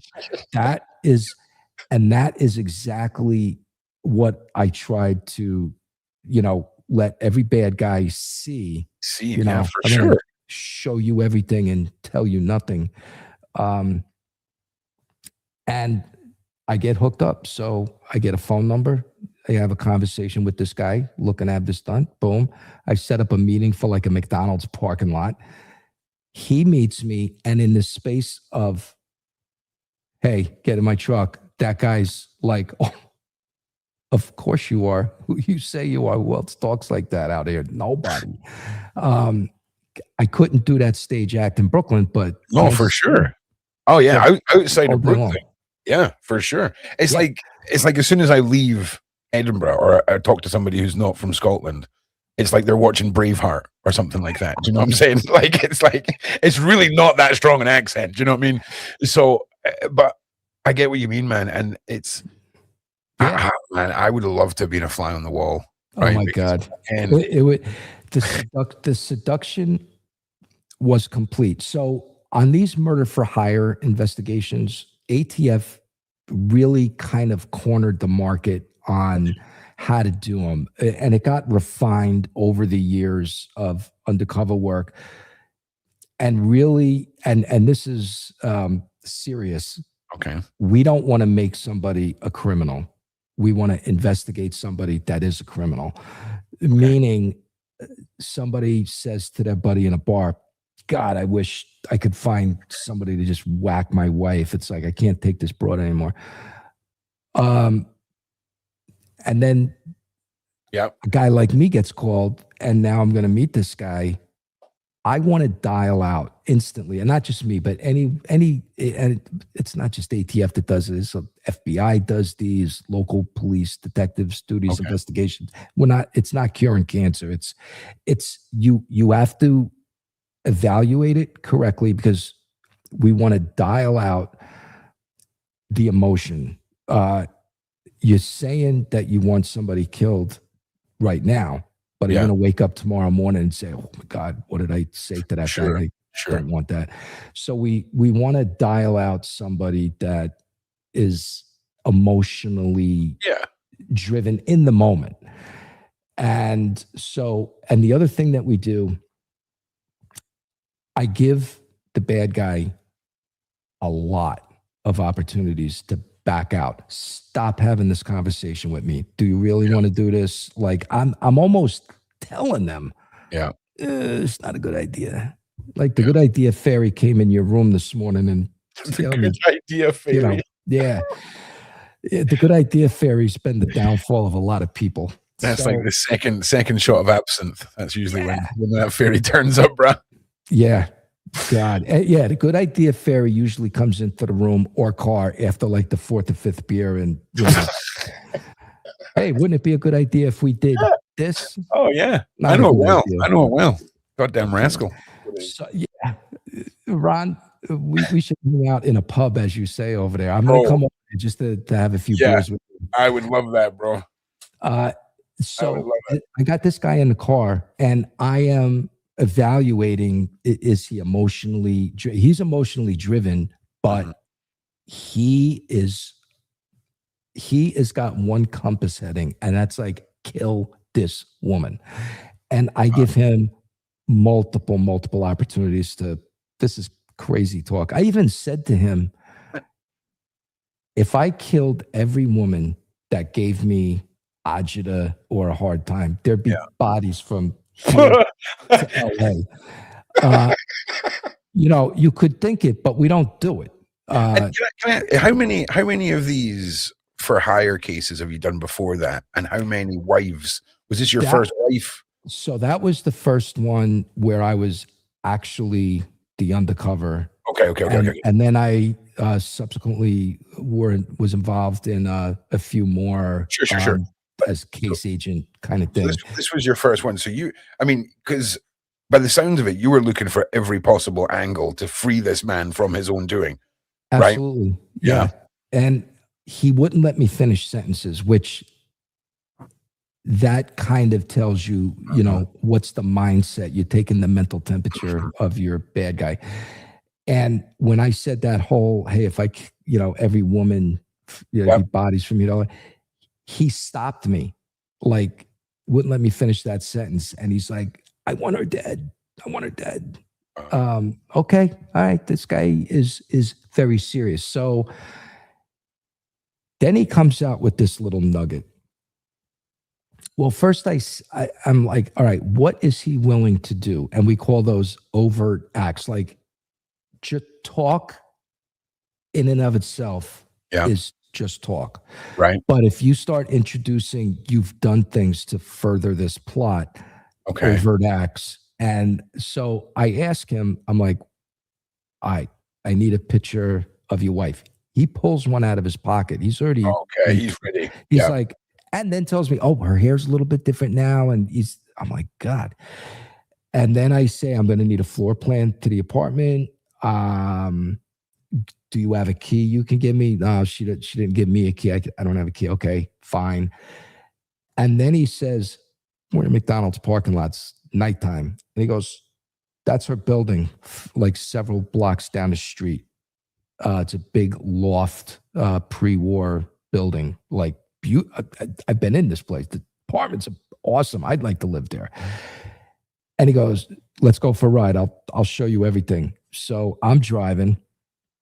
He says, that's her window. That's her car. This is where she eats in the morning. Let's go 2 blocks over here. This is the bar where she works. She's a bartender. This is where she exercises. He's giving me everything. Wow. And I'm like, okay. He's thought about this a lot. Yeah. Because now he's meeting the answer to his problems. Then Ron, he comes out with this. He goes, I've already talked to somebody to get this done, but it went nowhere. So then I talked to another guy, and I've already given him $4,500 to kill this woman. Holy shit. That's a plot twist. From an ATF agent. He just hasn't done it yet. I can't wait. I got to have this done. Okay. All Wow. right. Check. All the boxes. Yeah. So now we're dealing with way beyond talk. He's We're locked in now. he's predisposed to commit this crime because he's already paid somebody to do it. Yeah. They just haven't done it yet. So now I gotta find. Now I got like several like things in my head that I start nailing things down, and one of them is, who is this phantom other hitman? Yeah, of course. So this is where Nikki from Brooklyn comes in. And the other thing, Ron, on these kind of investigations, so a lot of people, when they hear the story, Yeah. they will be like, well, a real hitman would just know what to do. And you don't have to ask questions how, look, when the government is the undercover, Yeah. we suggest nothing. We put you on a stage with a microphone. You're telling us everything that you want because it's all you putting it together. It's not me, Nikki from Brooklyn, saying, oh, I've done this before. This is how I do. I specifically never said I've killed people. I was organized crime. But I painted a picture for him that he comes to the conclusion inaccurately that, I know exactly. I've watched 100 TV shows. I know exactly what I'm doing. Right. This guy's an absolute killer from New York City. Yeah. Well, you came to that conclusion all on your own. Yeah. So now all right, now I want to go for a little jury appeal, because if this is going to go to trial, not a lot of them do, but if this goes to trial, I want 12 people to hear what this bird brain wants me to do. Sure. So I want to see his veracity. Like, what bird brain? Yeah, this bird brain. Like, what have you really thought about? And so I'm like, what do you want me to do? You want me to, bring a finger back or eyeball? You want me to torture? And this is what he says. He goes, fine. He goes, no, Nikki, I don't want her to suffer. I want you to knock her out and stab her to death. And I want you to cut up cocaine on the ground by the body, put money on the ground. I want you to make it look like a cocaine deal. White. Oh, yes, right. Deal went sideways and it resulted in this unaliving of this woman. Okay, that's pretty specific what you're telling me to do. Yeah. And then it gets more specific. He says, I want you to cut it up with baking soda. And I think my wife, bartender, has been dealing the white. So I think there's money. I think there's white in the apartment. And can you take your fee out of that? I'm like, no. No. No, nobody operates like that. This is like cash, Can you take your money out of that?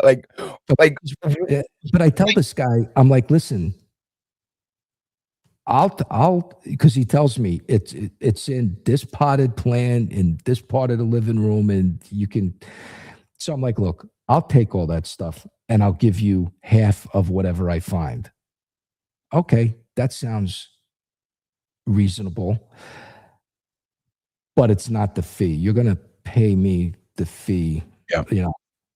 This is just gravy. But now I got to find out who is this other guy that's, of course, hitman. So this is what I thought.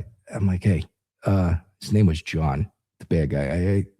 John, this guy's giving a bad name to the business. Hasn't done it yet. What's going on with this guy? Nice. You give me the information on this guy. I'm getting your money back. I'm keeping half, but I'm getting the money back. I can't have this. That's quick thinking. That's quick thinking. Like I'm insulted. So John, Mr. I've thought about this thousands of times, says, oh, here's his name. Here's where he lives. Here's his car. Here's his license plate number. Here's his license plate number. And he just got out of prison for dealing white. Fantastic.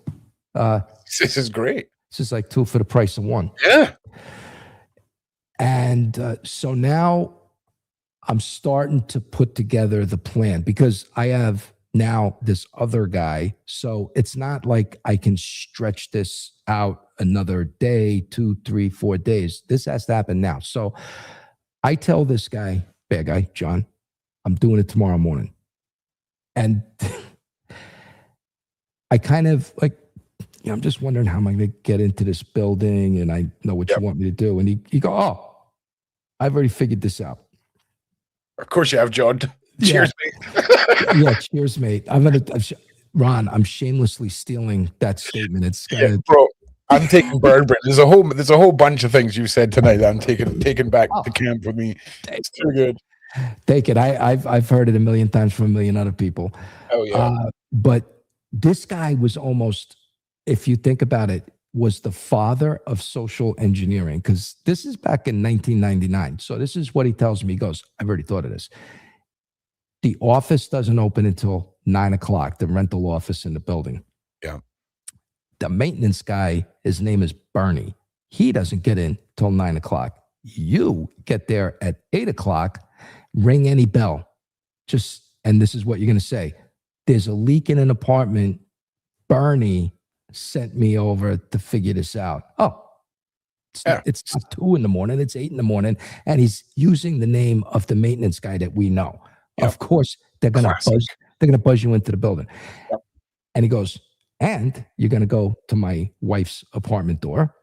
And this is how you're going to get her to open the door. You're going to say, hey, there's a leak under your apartment.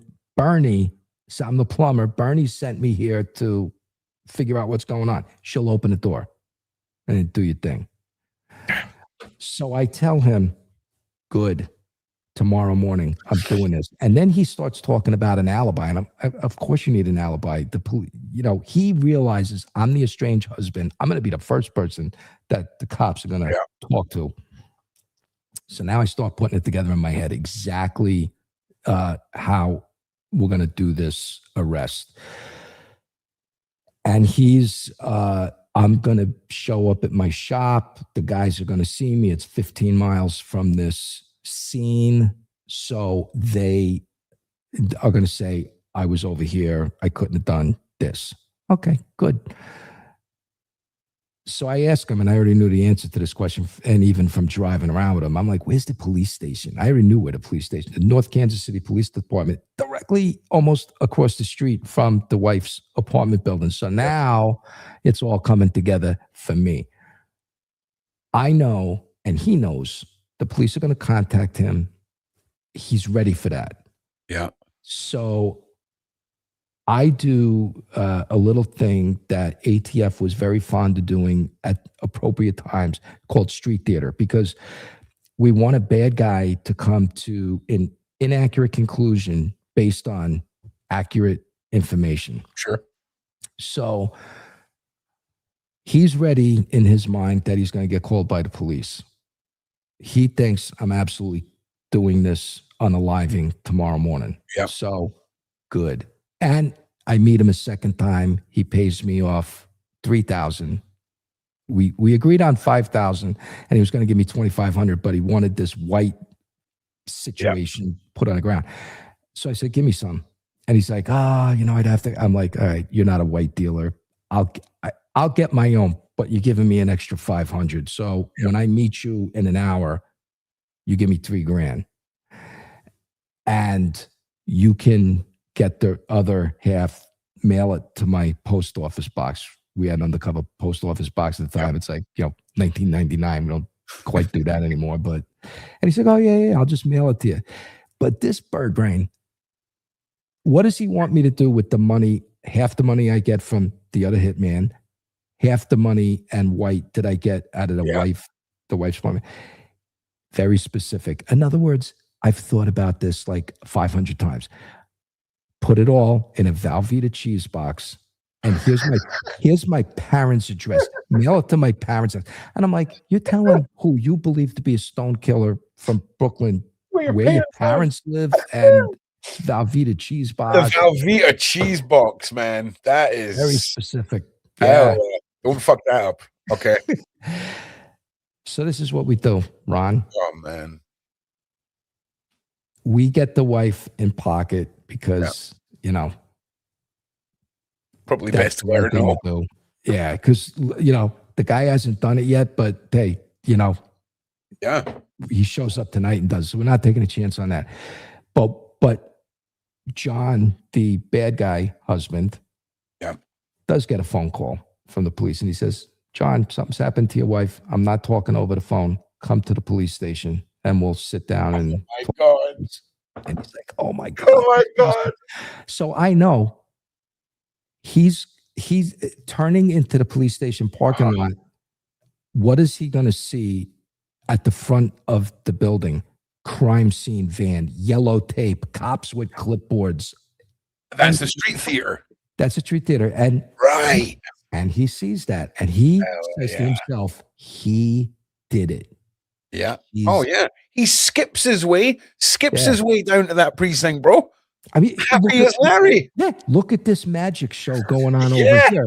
It happened. Oh. So he comes in, they bring him into an interview room. It's a police detective I was working with from Kansas City Robbery Squad, who later became an ATF agent, and the North Kansas City detective. So they got John in the box, and he's, of course, displaying the appropriate emotion when they say, "Listen, we have some rough news for you. Your wife has been unalived." And he starts crying, and he's going through the whole, stage hysterics. Yeah. And it finally gets to, now they can talk to him. They're like, who would want this done? Like, is he going to say the other hit guy? No. I don't know. We've been living apart for 6 months. We're getting divorced. I just sold the business, and, this is terrible. It's the worst thing. I always wanted to get back together with her. Meanwhile, he had told me on meeting number 1, I've thought about just going and unaliving her myself and then doing the same thing to me. And were you watching the interrogation? Like, was it like the two-way glass? Yeah. Thing, right? So how good was his acting? Like, how convincing was his emotional? He could have done the best supporting actor. He would have got the award. He was, again, Ron, this dude has played this in his mind over and over and over and over and over. Don't worry. This is it gets to the point where he's still so emotionally upset. The detective says, "John, I don't think we have any other questions of you." And he, in his mind, is like, "Yes, I'm walking out of here." They go, "Listen, you're upset. We're scared to let you drive. We have a full-time grief counselor. Would you agree that the grief counselor can just spend a few moments with you and kind of, calm you down a little bit?" He goes, "Yeah, I'll speak to the grief counselor." Well, I'm the grief counselor. I walk into the room. Oh, hell yeah, you do, Eric. Hell yeah, you do. He goes, "John, do you know him?" And he won't look at me. And he's like, "No, I don't know who that is." I say, this is all being recorded. I say, "John, Nikki from Brooklyn." He goes, "Yeah, I know who he is." We had to spend like a few seconds actually telling him, "Hey, I didn't actually unalive your wife just to make it look good for the moment. Like, your wife is fine." And he bit off 12 years on a plea of attempted murder. Wow. Yeah. And he had never been in prison or jail. How sick was that first walking in moment for you? Right, that first, here's the reveal, baby, because that must have been sick, bro. Like, is that like one of those moments where, like, in your head you like rehearse it in the mirror, where you're like, "Make my day," you know what I'm saying? Like one of those moments.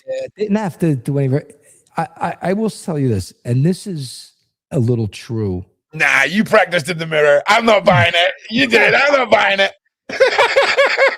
I never took delight in the moment that the bad guy, his world just got turned into a closet, and he's the only one in it. We stopped an act of violence, and in all these other cases where we get these guys and some gals that have committed multiple unalivings, shootings, and all of that. We're glad that we put a stop to it. We are it's very self-satisfying that you brought that case to the finish line. But Sure. families, are devastated on the other side. Somebody's going to prison for a long time.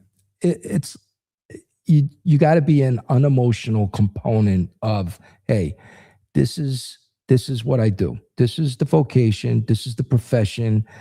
And yes, we're glad we stopped this plot, and we're glad you can't hurt anybody anymore. But it's not like slamming the football in the ground in front of this guy or gal, and Yeah, hey, no, for sure. So now once they're away, right, then you slam the football down, right? Once they're gone and they can't see it. It's almost like standing under the shower. There's no on and off knob. The water just keeps coming. So you get one crew And just straight back out. and there's three more that just came out of the shower head on top of you, and you just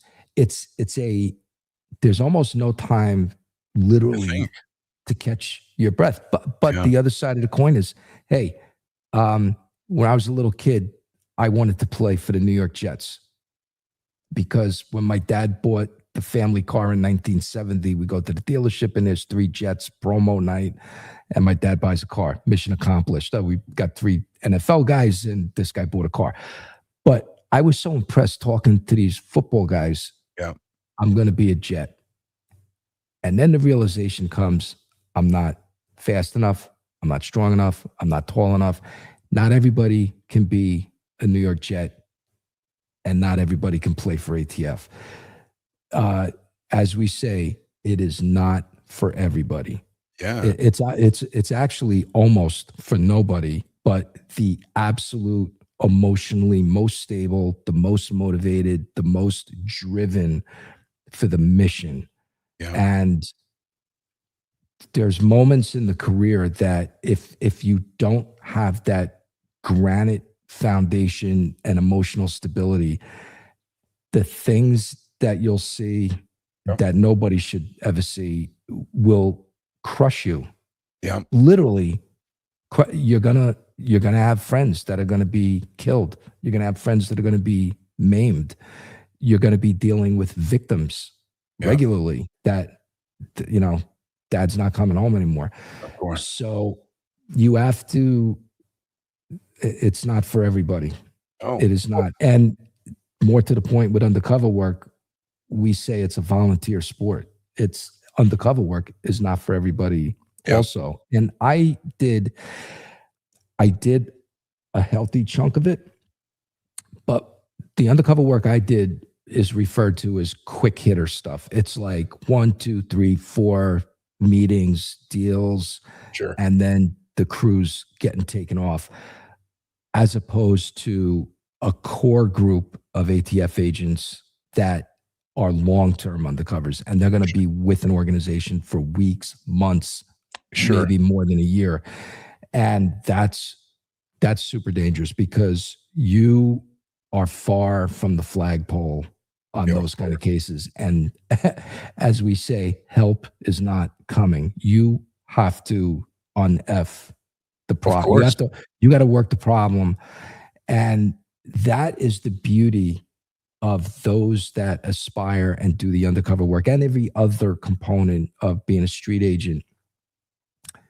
You become expert at becoming an expert. You learn that like people ask me, oh my God, you're an ATF guy. You've been in shootings. You've been on the SWAT team. You've done this, you've done that. What's the best gun? What's the best gun in the world? What should I get? I'm like, oh, that's an easy answer. The best gun in the world? That's the gun that's in your hand in the middle of a gunfight. That is automatically become the best gun in the world. But then we always follow it up by the best weapon, period, is the mind and the mouth. Those are the weapons that get you out of every single dilemma, almost. And whenever I'm talking to a group, and in particular like college or high school, and invariably one of the first questions, have you ever shot anybody? And I'm like, yes. However, let me tell you about the 100 people that I could have, but I didn't, because just because you can doesn't mean you have to. You need to exhaust some techniques to slow that situation down, contain it, manage it, and get the bad guy to give up. That's the goal every single time. But the bad guy always gets a vote, and sometimes that vote becomes, you know what? I'm not going to jail today. Yeah. And you deal with somebody that's not afraid to die. That's the most dangerous person, right? Of course, confront. But look, like decades later, there's still a smile that you got to smack off my face, because I can't believe how lucky I was that I got to do, you know, all of this stuff. By the way, little bonus in information for you. Little cheeky number. Yep. The senior ATF agent that handed me that murder for hire undercover, he had been my original training agent assigned to me when I first got hired, showed up on day one in Kansas City. And he was I'm a city kid. He's a country guy, a hunter. He owns a farm. I like every cop out here owns like 100 acres. I'm like, how do you do that? If you own half an acre on Long Island, you're considered a farmer. But, you know, he had been in the military. He was like Midwest poster child. And he later told me, I don't know if this is going to work. Like, this is going to be a clash of culture. Yeah. But it worked awesome. He's the guy that gave me, hey, I'm plugging you into this undercover opportunity. And wow. So a few months, 5 months after my first son was born, his first daughter's born. And those two are married today. They've been married for 5 years. Wait. Your son, your kids are married to each other. Yep. That is so sick. Yeah. Like how weird is the world, Eric? Like how weird is the world, right? It's a funny old place, ain't it? With my bride, we like to almost celebrate the anniversary of our first date almost as much as our actual marriage date. And myself and this you're Harry, a happy son of a gun, Eric. You're a happy human. How else to go through life, you know? And I'll give you a thought on that too. But day one where we met, where we got married up, like you're my training agent, I'm your new guy. Yeah. We treat that as like almost like a damn near first date, like anniversary. And we always laugh about it decades later, still to this day. Yeah.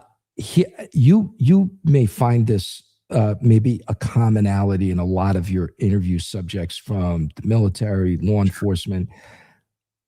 I found this to be, because you look at what we do and you try to look for like, what's the common thread that everybody's different, but everybody seems to have this commonality.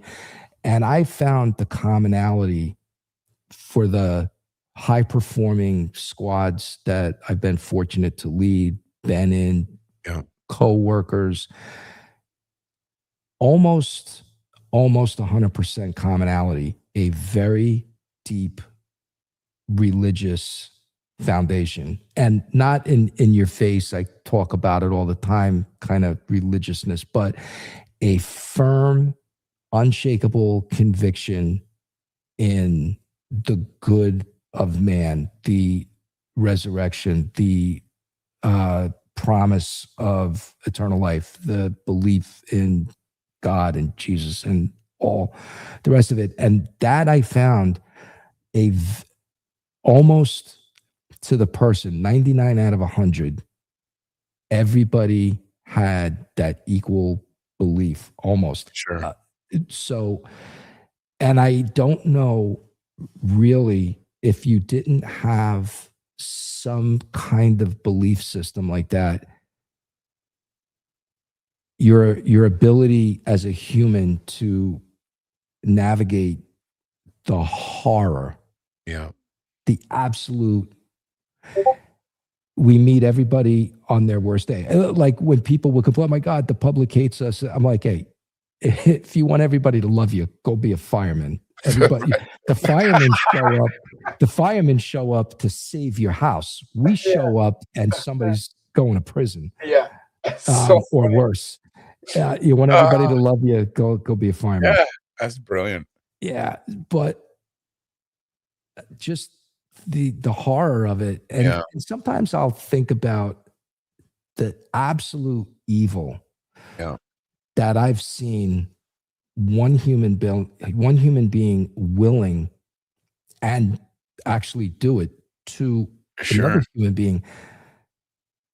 There was a home invasion crew, and this is right before I got out to Kansas City, where they were doing these armed home invasions in search of the go fast, because the go fast is the coin of the realm in the Midwest. White and brown, East Coast. It's like how stupid you are is what you say in what part of the United States, and people will judge you instantly. But so this crew and this particular guy, if you said we don't have anything in the house, you got tied to a chair, and they'd go look through the garage and let's see what power tools are available, and they would get a drill. And you know what? Let's start drilling through your ankles. Are you going to tell us then if we are your daughter in front of you? Will you tell us then? And then the same guy boiled oil on the stove and poured it all over this guy's lap. Like that guy wished that was going to be his last day, because it just kept getting worse and worse. Yeah. So seeing the evil that people are just capable, like somebody thinks like, oh, let's do this. And that's somebody devoid of a belief system, a foundation of 100%. anything. And you have to realize in this business, those times when you're dealing with that, because we're always going to try to reason with you, and we're going to try to get you to surrender. But I've been at many of these where there was not going to be a surrender, and it ended in a gunfight, and people got unalived almost every single time. And one of my agents in New York, in a situation trying to put an armed robber in custody, and he was unalived by that situation. And the horror of that the family is left to deal with for the rest of their lives. And you're still in this job, you're still leading this group, and you've got to manage not only everything you have to manage, but there's an entire family that's been turned upside down, and that bad thing is not stopping for them. That you can't turn that radio off. That's going to be with them for the rest of their life. It's just the horrible thing. So the one thing that I think helps a lot of people get through that is we remember all the good times, we remember, but we don't dwell on that bad moment. We know what happened. We're not going to dwell on it. And it's, for me, that was like the mechanism that you deal with the reality, but the mission doesn't stop. The mission drives on. We can't say, hey, time out, coach. Yeah,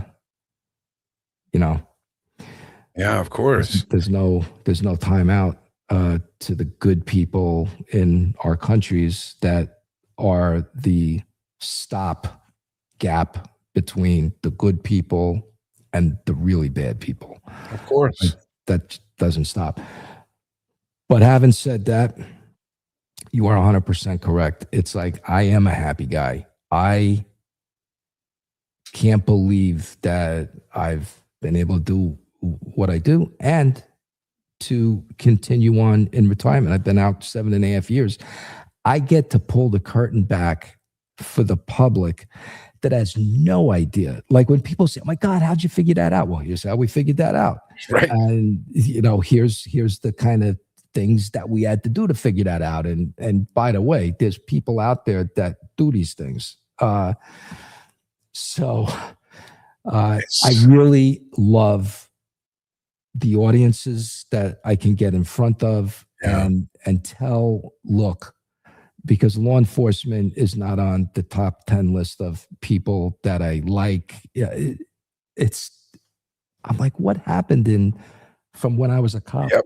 Everybody loved us to now, I don't even know if the dog is going to greet me in the driveway when I go home. So it is a different time. And I'll tell you this, Eric, I would love to continue this conversation for a part 2, because brother, I can tell you this right now. I feel like we've got like the basic 2 chapters, right, of the book of Eric in this interview, right? But there's one thing I like to ask you, right? Yes. So on that first mission with John, right, when you were sat there, what was that like in the moment where you were staring into a different type of criminality, right? It wasn't organized crime. It wasn't anything like that. It was a man looking you in the eye and saying, "I want you to kill her." Like, what was that? Once I realized that there was no, that he was serious. Undeterred in his mission to have that bad thing happen. Once that was the reality, then the subtle shift to operational mode where, okay, now we're going to put the pieces together and how are we going to safely conduct the rest of this investigation? Wow. But from my Brooklyn days, my cop days, I had talked to John 50 other times in the career, and people a lot worse than him. So I see what we're dealing with, and now the objective is to remove you for accountability so you cannot hurt anybody. It's a fascinating mindset, because it almost goes from, we're rooting for you, John, make the right choice, to it's lockdown time. It's a really fascinating and rare for a human to really experience that sort of a mental shift. Every day, just on a Tuesday. You know what I'm saying? The defense is always the same. I was never gonna really have this guy do John. That. I really didn't want to do that. And when you attempt to look for the best light of a situation with anybody that you're going after,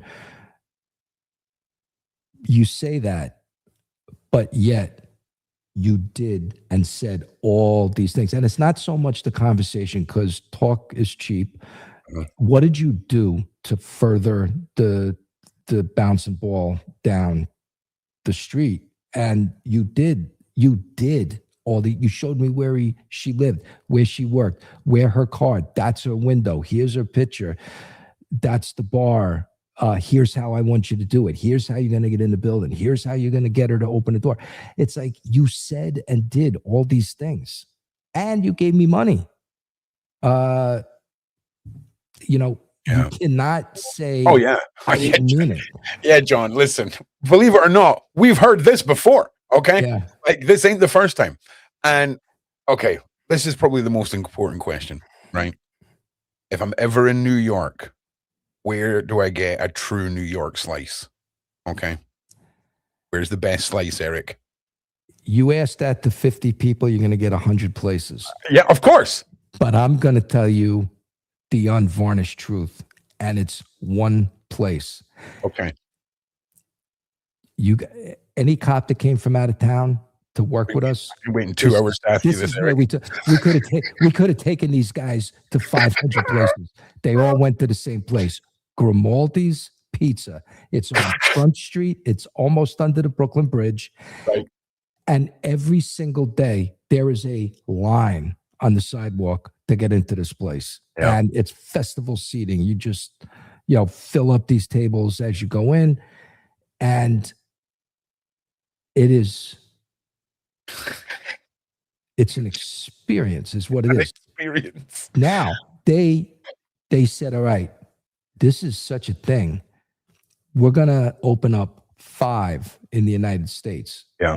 They opened up one about 30 miles from my house. I was just there the other day with the kids. Anytime I got to drive the kids within 20 miles of that place, they're like, Grimaldi's.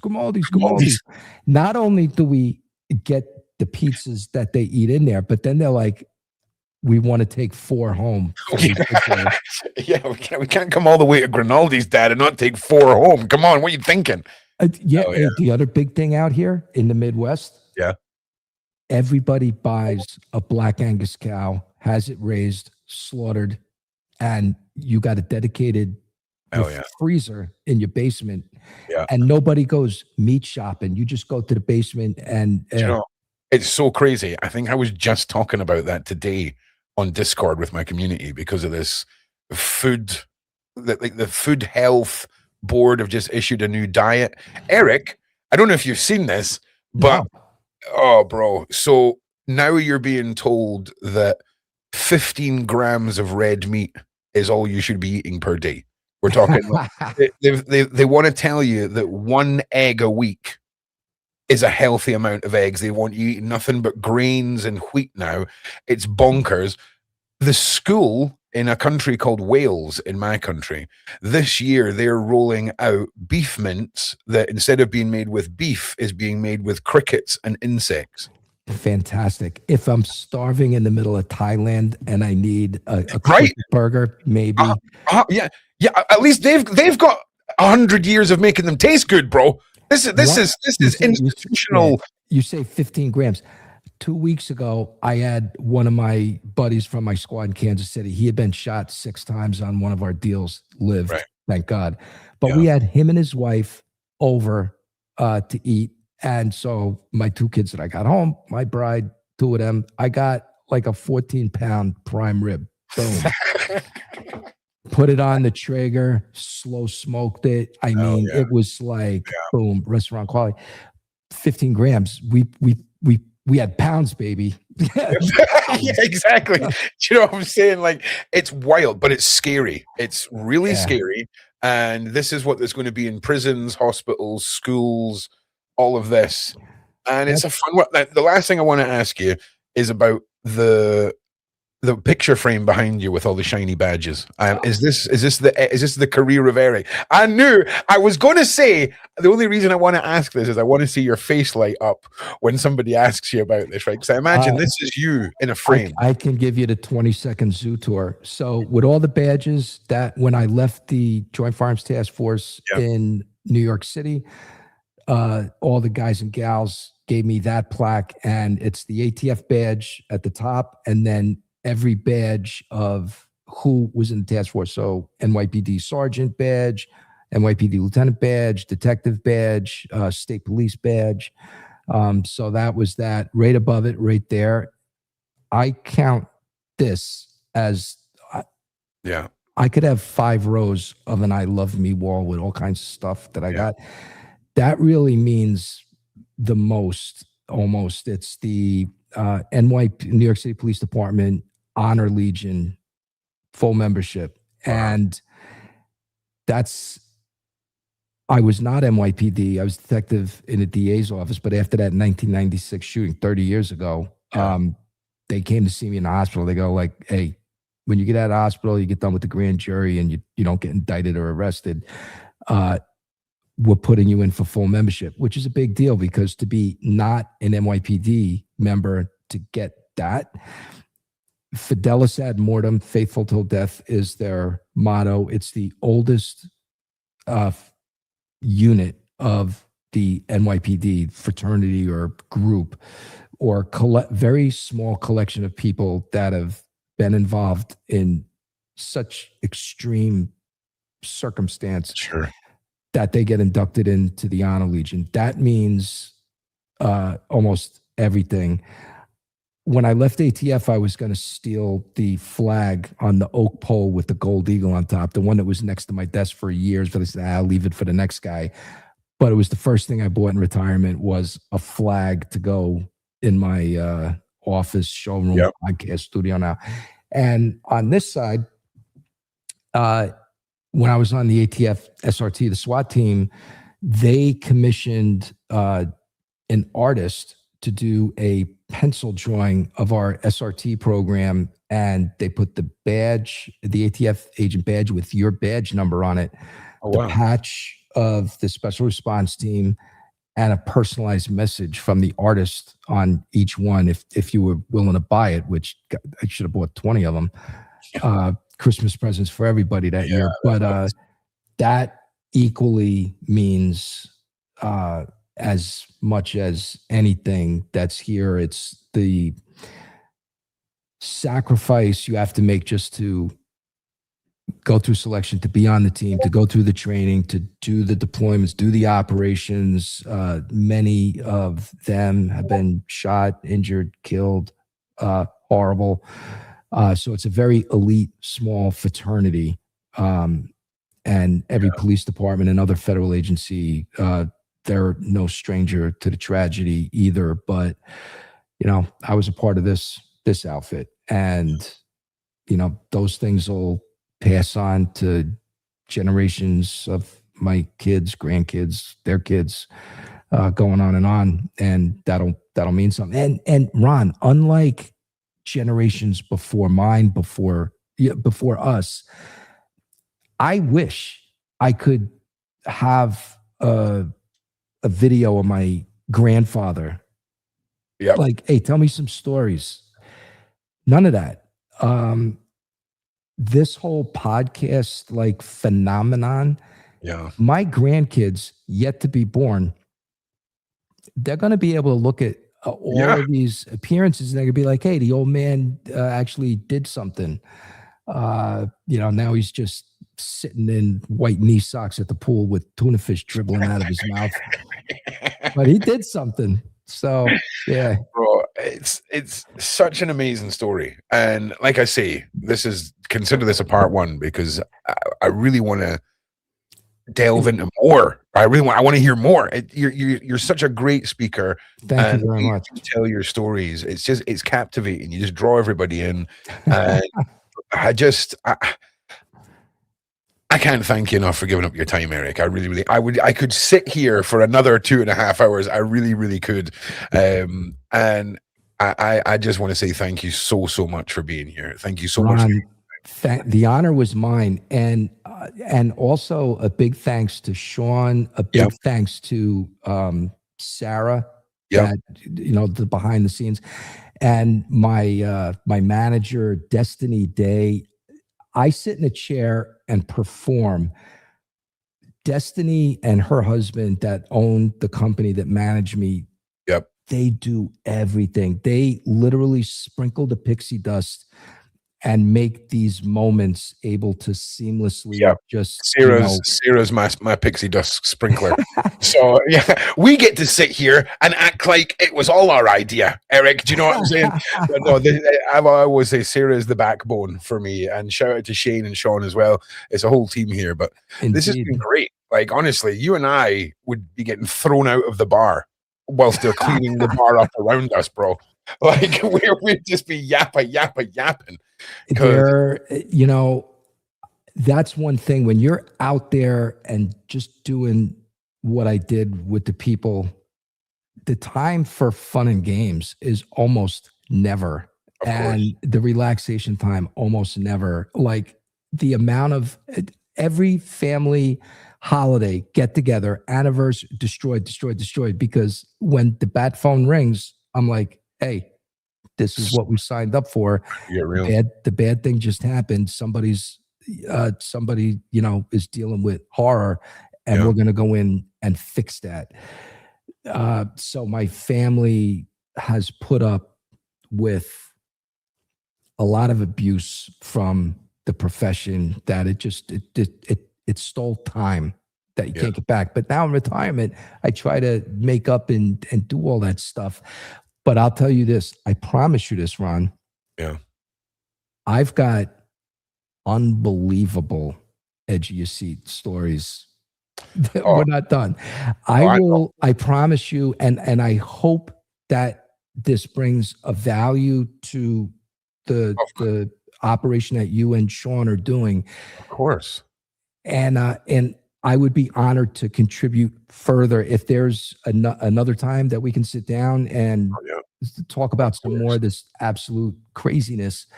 Yeah, of course. that we think is the best thing in the world. You know, it's interesting hearing you speak, just that last sentence. It's interesting to even just, the next time we talk, even just to take half an hour on the mindset that makes the perfect agent, because it sounds like being able to decompartment your family life and your work life, but it's almost like your ability to not let the pressure explode, right? Because it is so fast paced, right? There is no break. It's one guy to the next, one guy to the next. And I wonder if there's a mental component to being able to just keep everything calm when the pressure cooker is ready to just pop for the regular person. Mental toughness is a real deal. And ATF started a program realizing that this was an issue of the peer response program. So every time an agent or the group is involved in an absolute critical incident, death, shooting, people that got unalived by your hand or their own, they will fly in a team of agents. Every single one of them have been veterans of multiple critical incidents, and there's an entire process that they will go through as a group and make you able to look at the situation that happened in a healthy way and give you the tools to navigate your way through it, so that, you know, in a day or two, you're right back in the saddle. And believe it or not, the people that came up with this concept was the French military in World War I, trench warfare, the horrors of it. They started this peer response program for soldiers maimed, part of that whole craziness. And if they put them through this peer response program, they could return those soldiers to full duty to the battlefield probably 9 times faster than if they didn't have this program. So ATF replicated a lot of the skeleton of that program, put our own little turn on it. And I've had the peer response team almost like they know where I live. I'm like, oh, you guys again? But they come out every time, and they do so much good to get you perfectly aligned to drive on, and not, you don't want to like have chips of you taken away. And then at the end of the career, okay, let me just find out where the lawn chair is, and I'll stop breathing in a year. I plan on living a long time. I want that pension check. I want the government to pay for all the craziness with the family and all of it. Right. Yeah. No, it's truly, I'm already looking forward to the next part. So trust me, the magic sprinklers will be getting back to doing what they do very, very, very, very soon. If I guarantee you before the end of this, I get a message from Sarah saying the email's already sent, because that's how Sarah works, right? Fantastic. I eagerly look forward to it. And it really means everything for the opportunity to be able to, us to speak, but that some of this, does somebody some good that's listening, or if nothing else, they realize that our intentions on the law enforcement side are for good. Yeah. Everybody's got the problem child, everybody. Yeah. But the vast majority wake up every day, always intend to do the right thing and help the community. Yeah.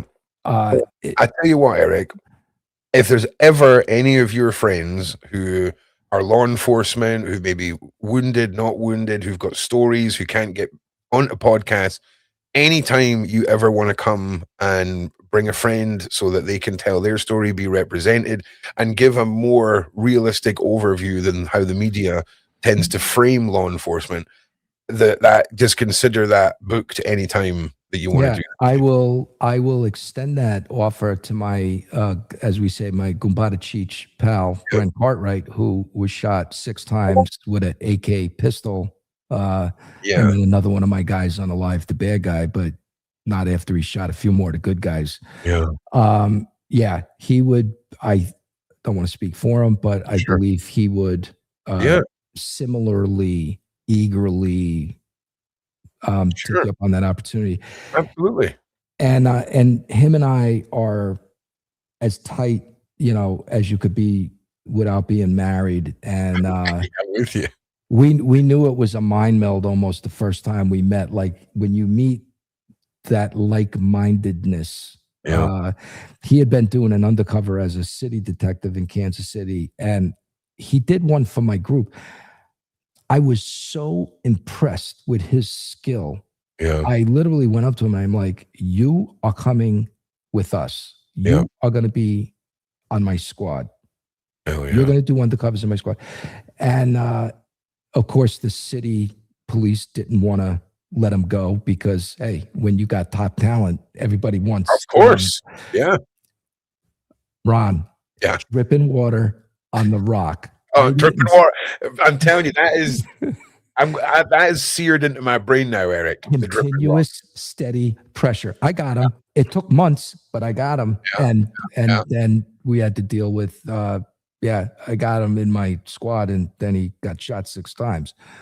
But he wrote a book that getting shot saved my life. How about that? I'll tell you what, Eric.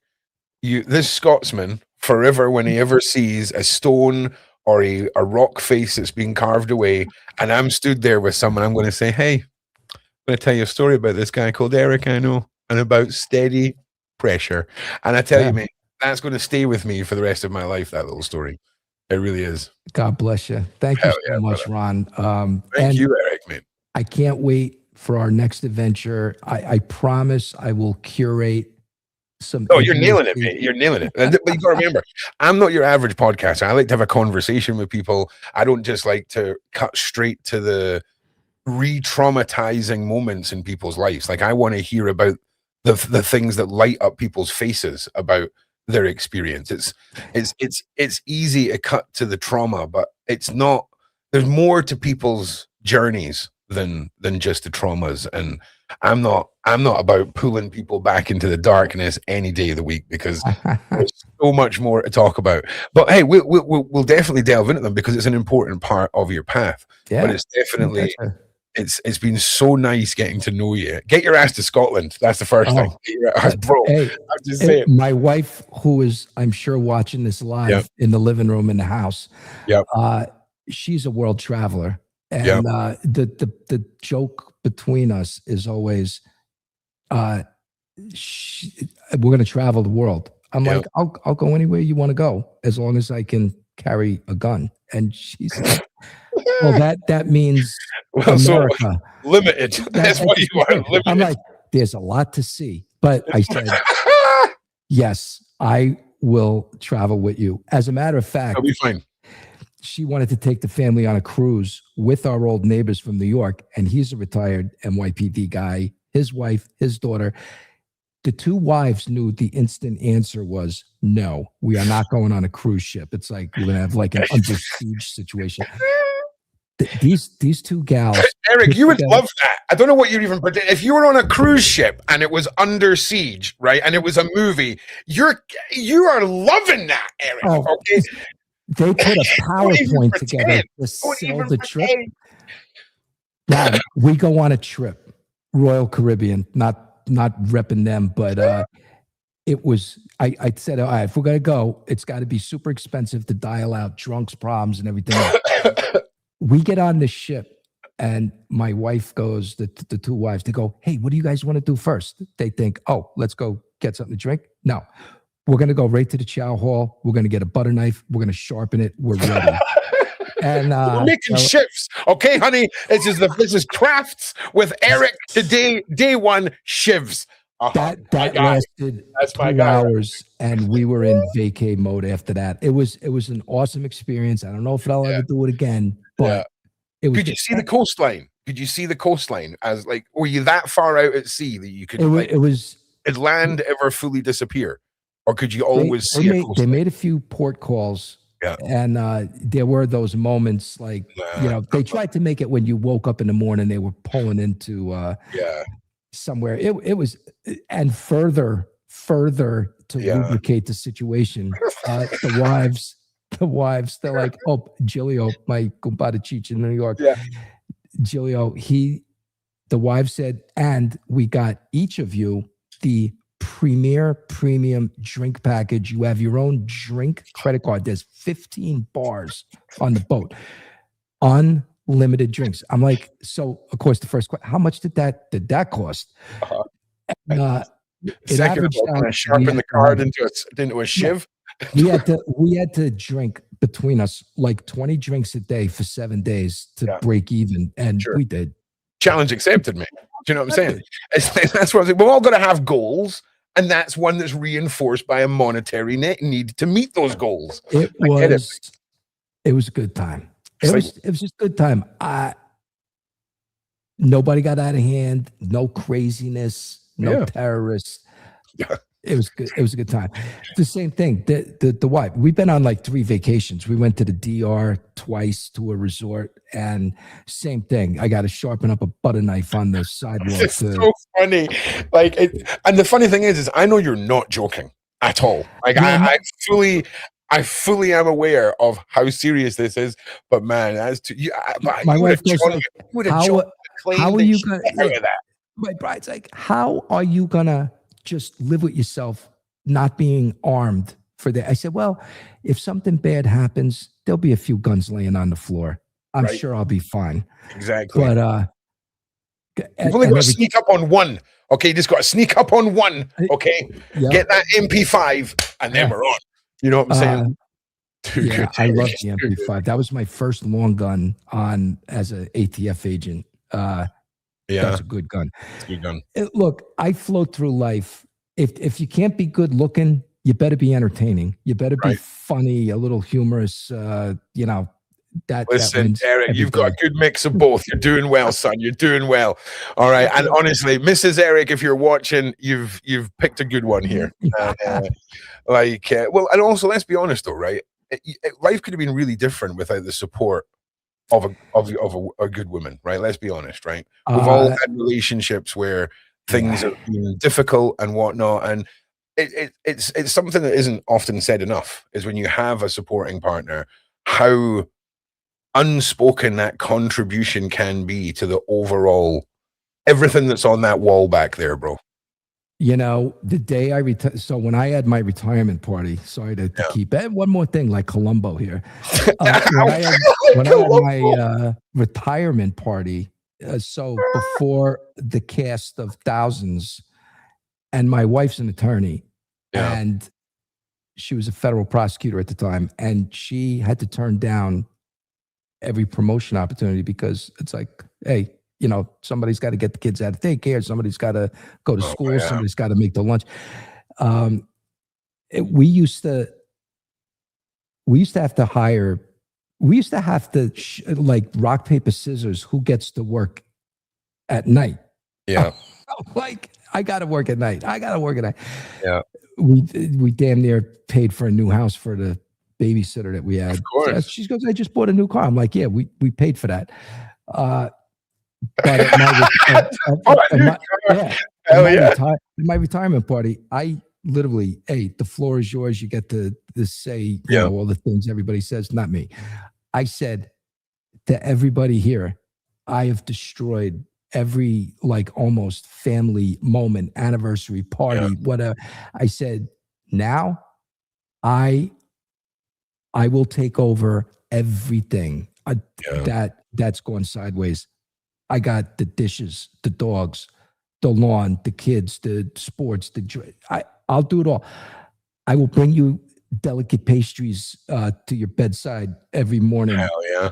And this is your time now. You get to be me with the time. Like, you've got a stellar career. Yeah. Literally, her bosses heard that. She was promoted like that week and then promoted again. And then she was the number 2 for an entire judicial district.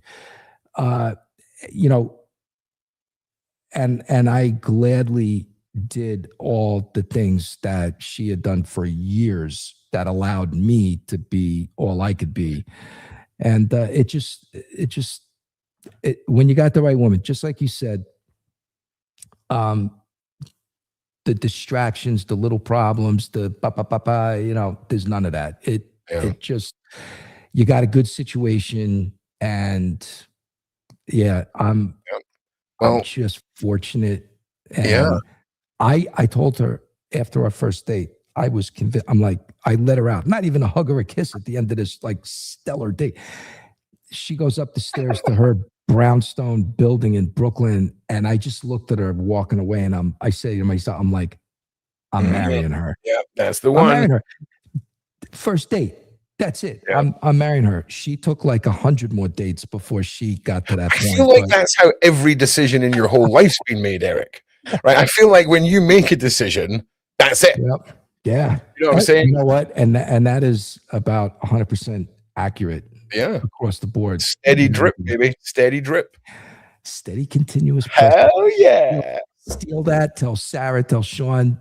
I will. I'm going to.